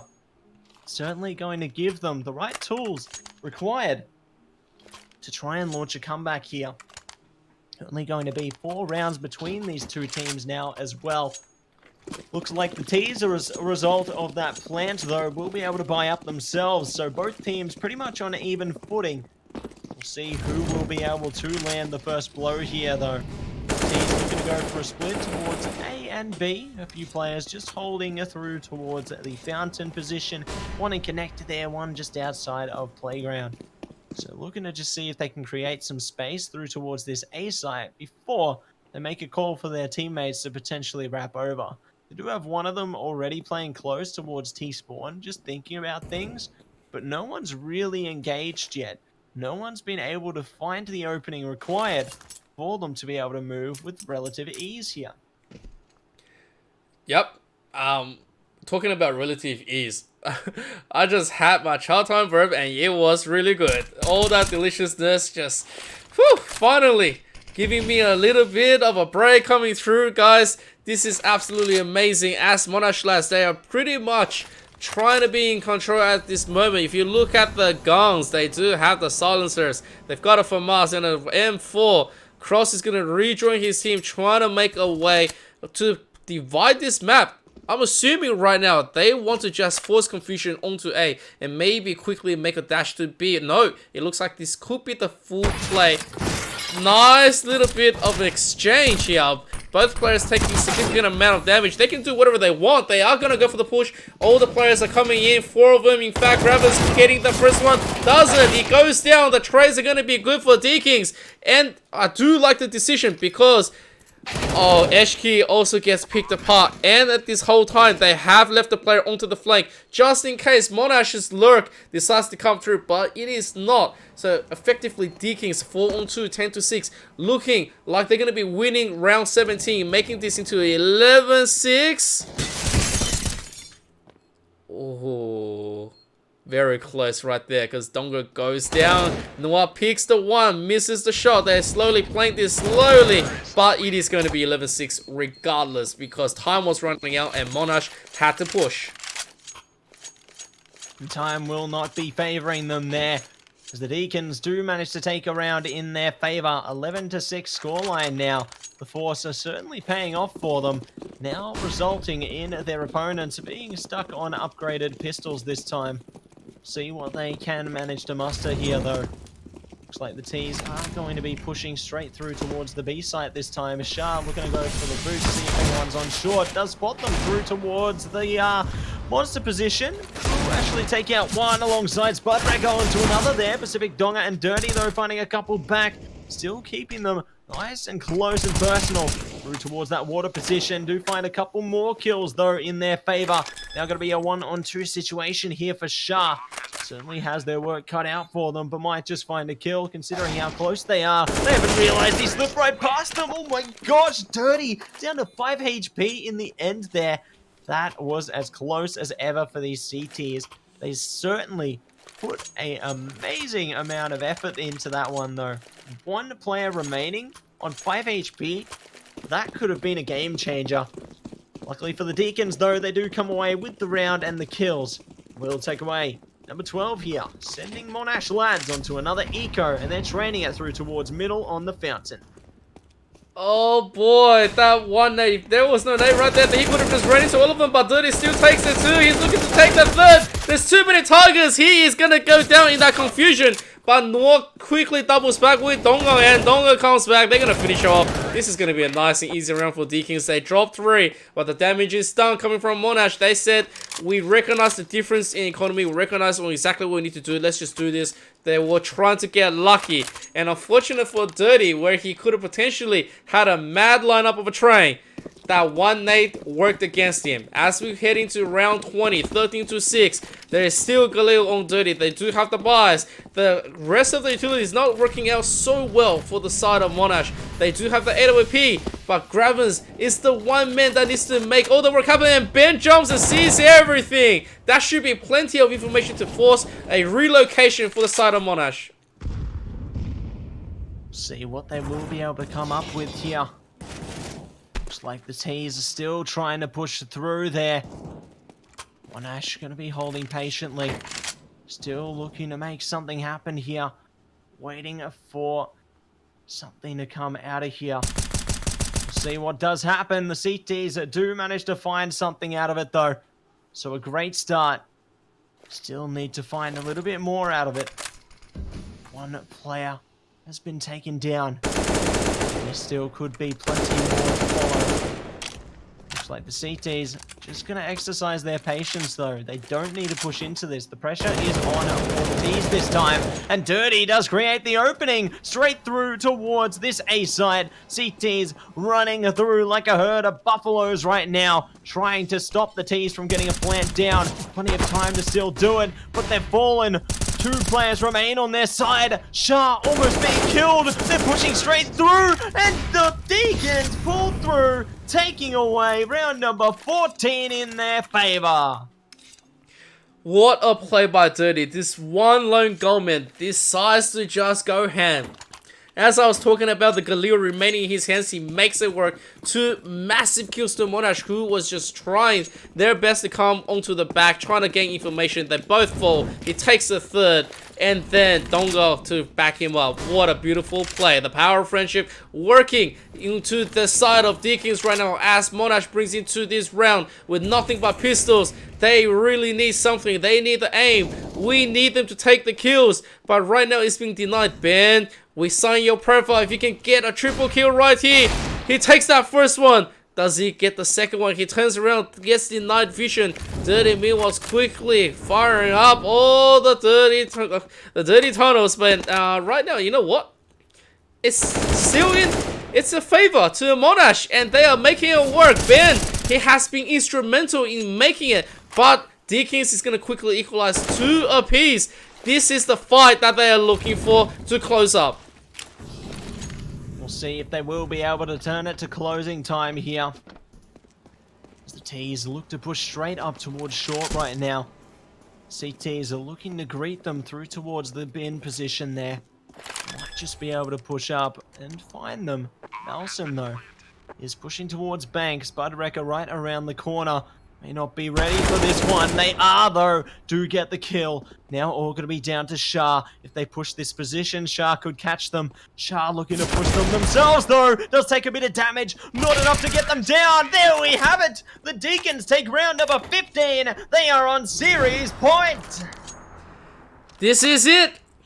They were pulled down to the lower bracket. They fought against UNSW Raw.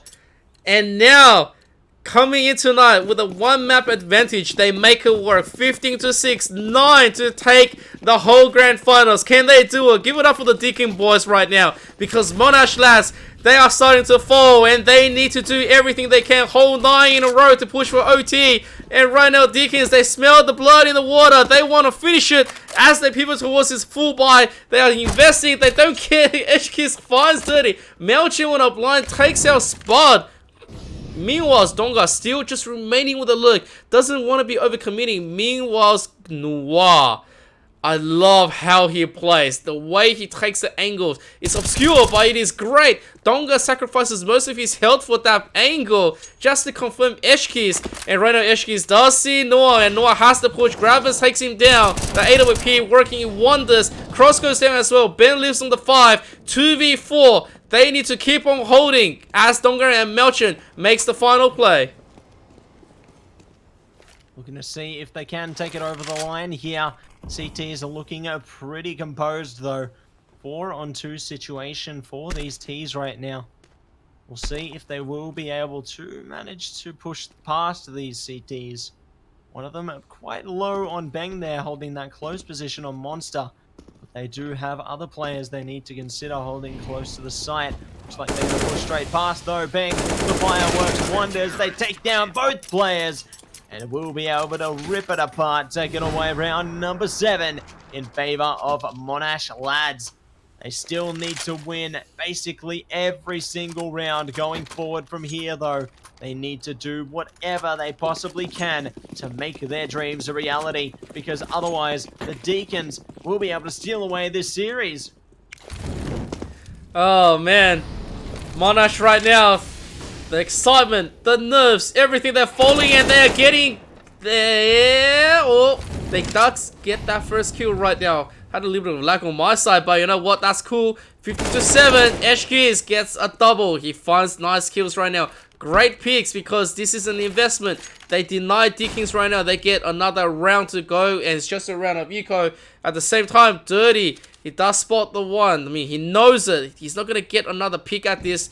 And Gravens wanting to confirm the situation as well returns the favor. 3v5. Can't really be pushing forward. Doesn't have enough utility to be dealing with unless they want to go for a punish. Monash, right now, they probably won't be making that risk at all because they realize just how important this round is to them. The importance is of the utmost at this time. We'll see what they can manage to break through with, though. Looks like this is going to all come down to these last 3 players on the T side. Whether they manage to push through or not is going to be of the utmost importance. CT is holding the line though. 32 seconds to go. Good work out in their favor. SGs finds one. Not able to line up the second though. Bang follows up. Now all going to be on Dirty. 1-on-4 situation here. Does line up a kill. Looking for another. Does spot Bang. They follow through. It's now going to be a 1-on-2. This is looking a little better. But Shah is there to launch the shots to recover the round in favor of Monash. Oh boy, they hold. This is the miracle round that they want. And it's actually hard to believe because it's Monash. Monash is the reigning champion from last season. And even the one before, because right now Deakins, they're trying to close this one out. They have the full eco coming in as they try to go for a punish. That nade though finds Donga. Look at his health, he's on 15 already. The utility is gonna be backed up by Gravers as well as they try to slow this push. The rest of the Deakins, they're gonna quickly split up. They realize they don't really have too much to contend with, and the difference in firepower is just gonna be further proven. See if those differences will be faced even more as Pacific Donga does go down there. Be 2 players remaining now, just whittling them away piece by piece here. Only going to be 1 man standing now though, and they fall down. So, Monash will be able to take round number 9 into their favor now. Looking to see exactly what they can bring to the table here. Deakins, they're looking hot to the trot though. Do have a full buy behind them this time. They are ready for action. They are ready to try and take us to the ending here. We'll see if they'll be able to manage it or whether Monash will be able to continue to crash into them playing for OT. Let's go. It is 6 difference here. Monash can't drop anything. No mistakes. Any mistakes is instant done. Right now, Deakins, they have to buy. The utilities have all been thrown now. Monash still holding plenty towards them. They're making a little bit of risk, getting the lurks in.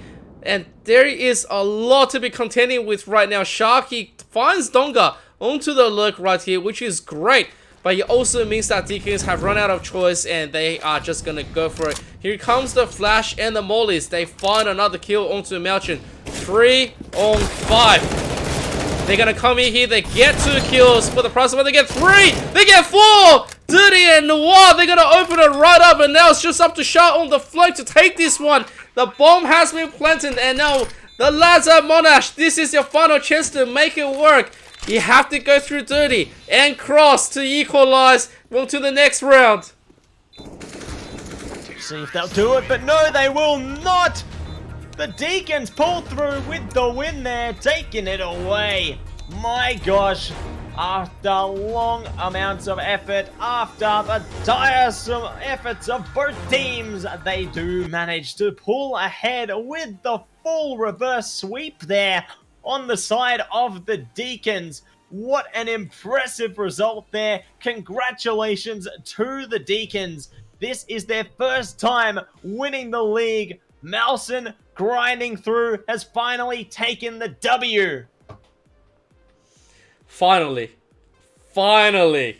Right now, Monash has been dethroned. And the Deakins gotta be feeling good for themselves because they've been grinding for so long. I've casted so many Mattse games and he has just been in it this whole time, working with his team, building it up until they finally got the right mix and the right synergy. They finish off 2021 with a bang and they can go home holding their heads high and eating some of that Indomie. So that is just what I have to say to my Indonesian superstar. Congratulations to them. Mad respect to players like Dirty, to Noir, to Rage, to all of the boys like Donga, to Cross, who's just been aiming out of his mind with a deagle, and of course to their captain, Mattse. Congratulations, Deakins. Respect. Big respect to the Deakins there for taking away the victory. And do want to say a quick shout out to our sponsors as well. Big shout out to Chatime, making it fruity with Chatime. And try the new peach and lychee oolong tea range. Definitely good stuff. All done right there. Lasted me the whole broadcast. Definitely love it. It is great, guys. Definitely can't get enough of it. But more about Chatime. They do deliver fresh iced tea. You can try their new range today at your local store. Chatime is the fastest growing iced tea franchise in Australia. There are over 120 Chatime tea breweries with a commitment to quality ingredients and mix-ins and a flair for innovative flavor combinations to brew nothing but the very best iced teas. Definitely great stuff from them, that is for sure. Big shout out to Predator as well. Conquer new worlds with Predator Gaming today. Predator are the gaming PC partner of the AEL, and you're able to conquer new worlds with Predator Gaming, as Predator puts power and precision in your hands, allowing you to elevate your gaming experience in every single way with quality and performance, thanks to Predator. We do also want to have a shout out to AOC. They are the best viewing experience. They are a global leader in monitor display technology. For more than 50 years, AOC has delivered an exceptional viewing experience to millions of loyal customers worldwide. I'm one of them. Today, the company offers a wide selection of stylish monitors for home, office, or gaming. They are brilliant, guys. Can't recommend them enough. If you want a game at the best of possible resolution, definitely go with AOC. Do also want to shout out to Indomie, though. Win the Ultimate Gamer Package worth $3,500. Shows how you game with Indomie Australia. For more information and to enter, check out indomie.com.au. But more about Indomie, you will be able to feed your game. Try out any of their flavors today. Indomie noodles are made from carefully selected ingredients, the best quality flour and fresh spices from the natural resources of Indonesia there, giving it a unique and delicious taste. As a result of Indomie's success, their range has actually expanded to 14 different products, so definitely check them out, guys. Definitely recommend some of their spicy mee goreng if you know what I mean. But we also want to have a quick shout out to Rig. What it takes to win. Rig develops headsets delivering superior audio for competitive gamers and streamers at all levels. Join the Rig team and enhance your gaming experience today. Nice. Thank you so much for shouting to all of the sponsors. And of course, thank you to all the people from Twitch, from Facebook, from YouTube, wherever you are watching us. Thank you guys so much for having fun and of course cheering for your squad. And of course, guys, if you have not followed my man here at Mattse, make sure to go and follow him on Twitter at Mattse123. And of course, on his Twitch as well, he does play a variety of games. And of course, I do see him on New World here and there. So twitch.tv/Mattse123. Am I correct in that one? Yeah, that's the one. There you go. Make sure to go follow him. And as well, if you do want to continue into our journey from AEL Uni, make sure to also follow at AEL Uni. Well, I can't even say it anymore. Twitch.tv/AEL Uni. Uni 2 for all of our latest games on Rainbow Six Siege, Dota 2, for Rocket League, and of course, CSGO. Guys, it is absolute pleasure to be here. It is such a wonderful moment. It is an honor to be casting all your games. The rest of AEL can't thank you enough. If you do want to get involved into next year, into the next season, into the next game, whatever you want to do, make sure to follow all of our social medias at AU Esports League. And that is just how you can get involved into the next season. And finally, I had to catch my breath right there because I've been talking all day. I really do sorry. I can't English anymore. Life is a beep.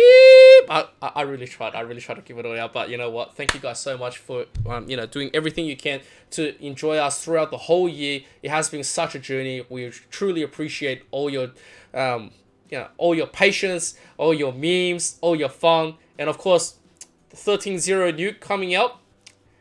Deakins, you guys are amazing on nuke. Always have to admit to that and bow down to you. But everyone else, please stay safe as we close up tonight. We hope you have a massive weekend. Go and play some more games. Get yourself into next year. Prepare yourself and say it is time to devour all of that Indomie, get all of that Chatime with my AOC Monitor, listening to it on my rig, and of course on my brand new AOC Predator. Oh, guys, that is going to be a year for all of us. We say goodnight, and may you see all of us again next season. Peace out.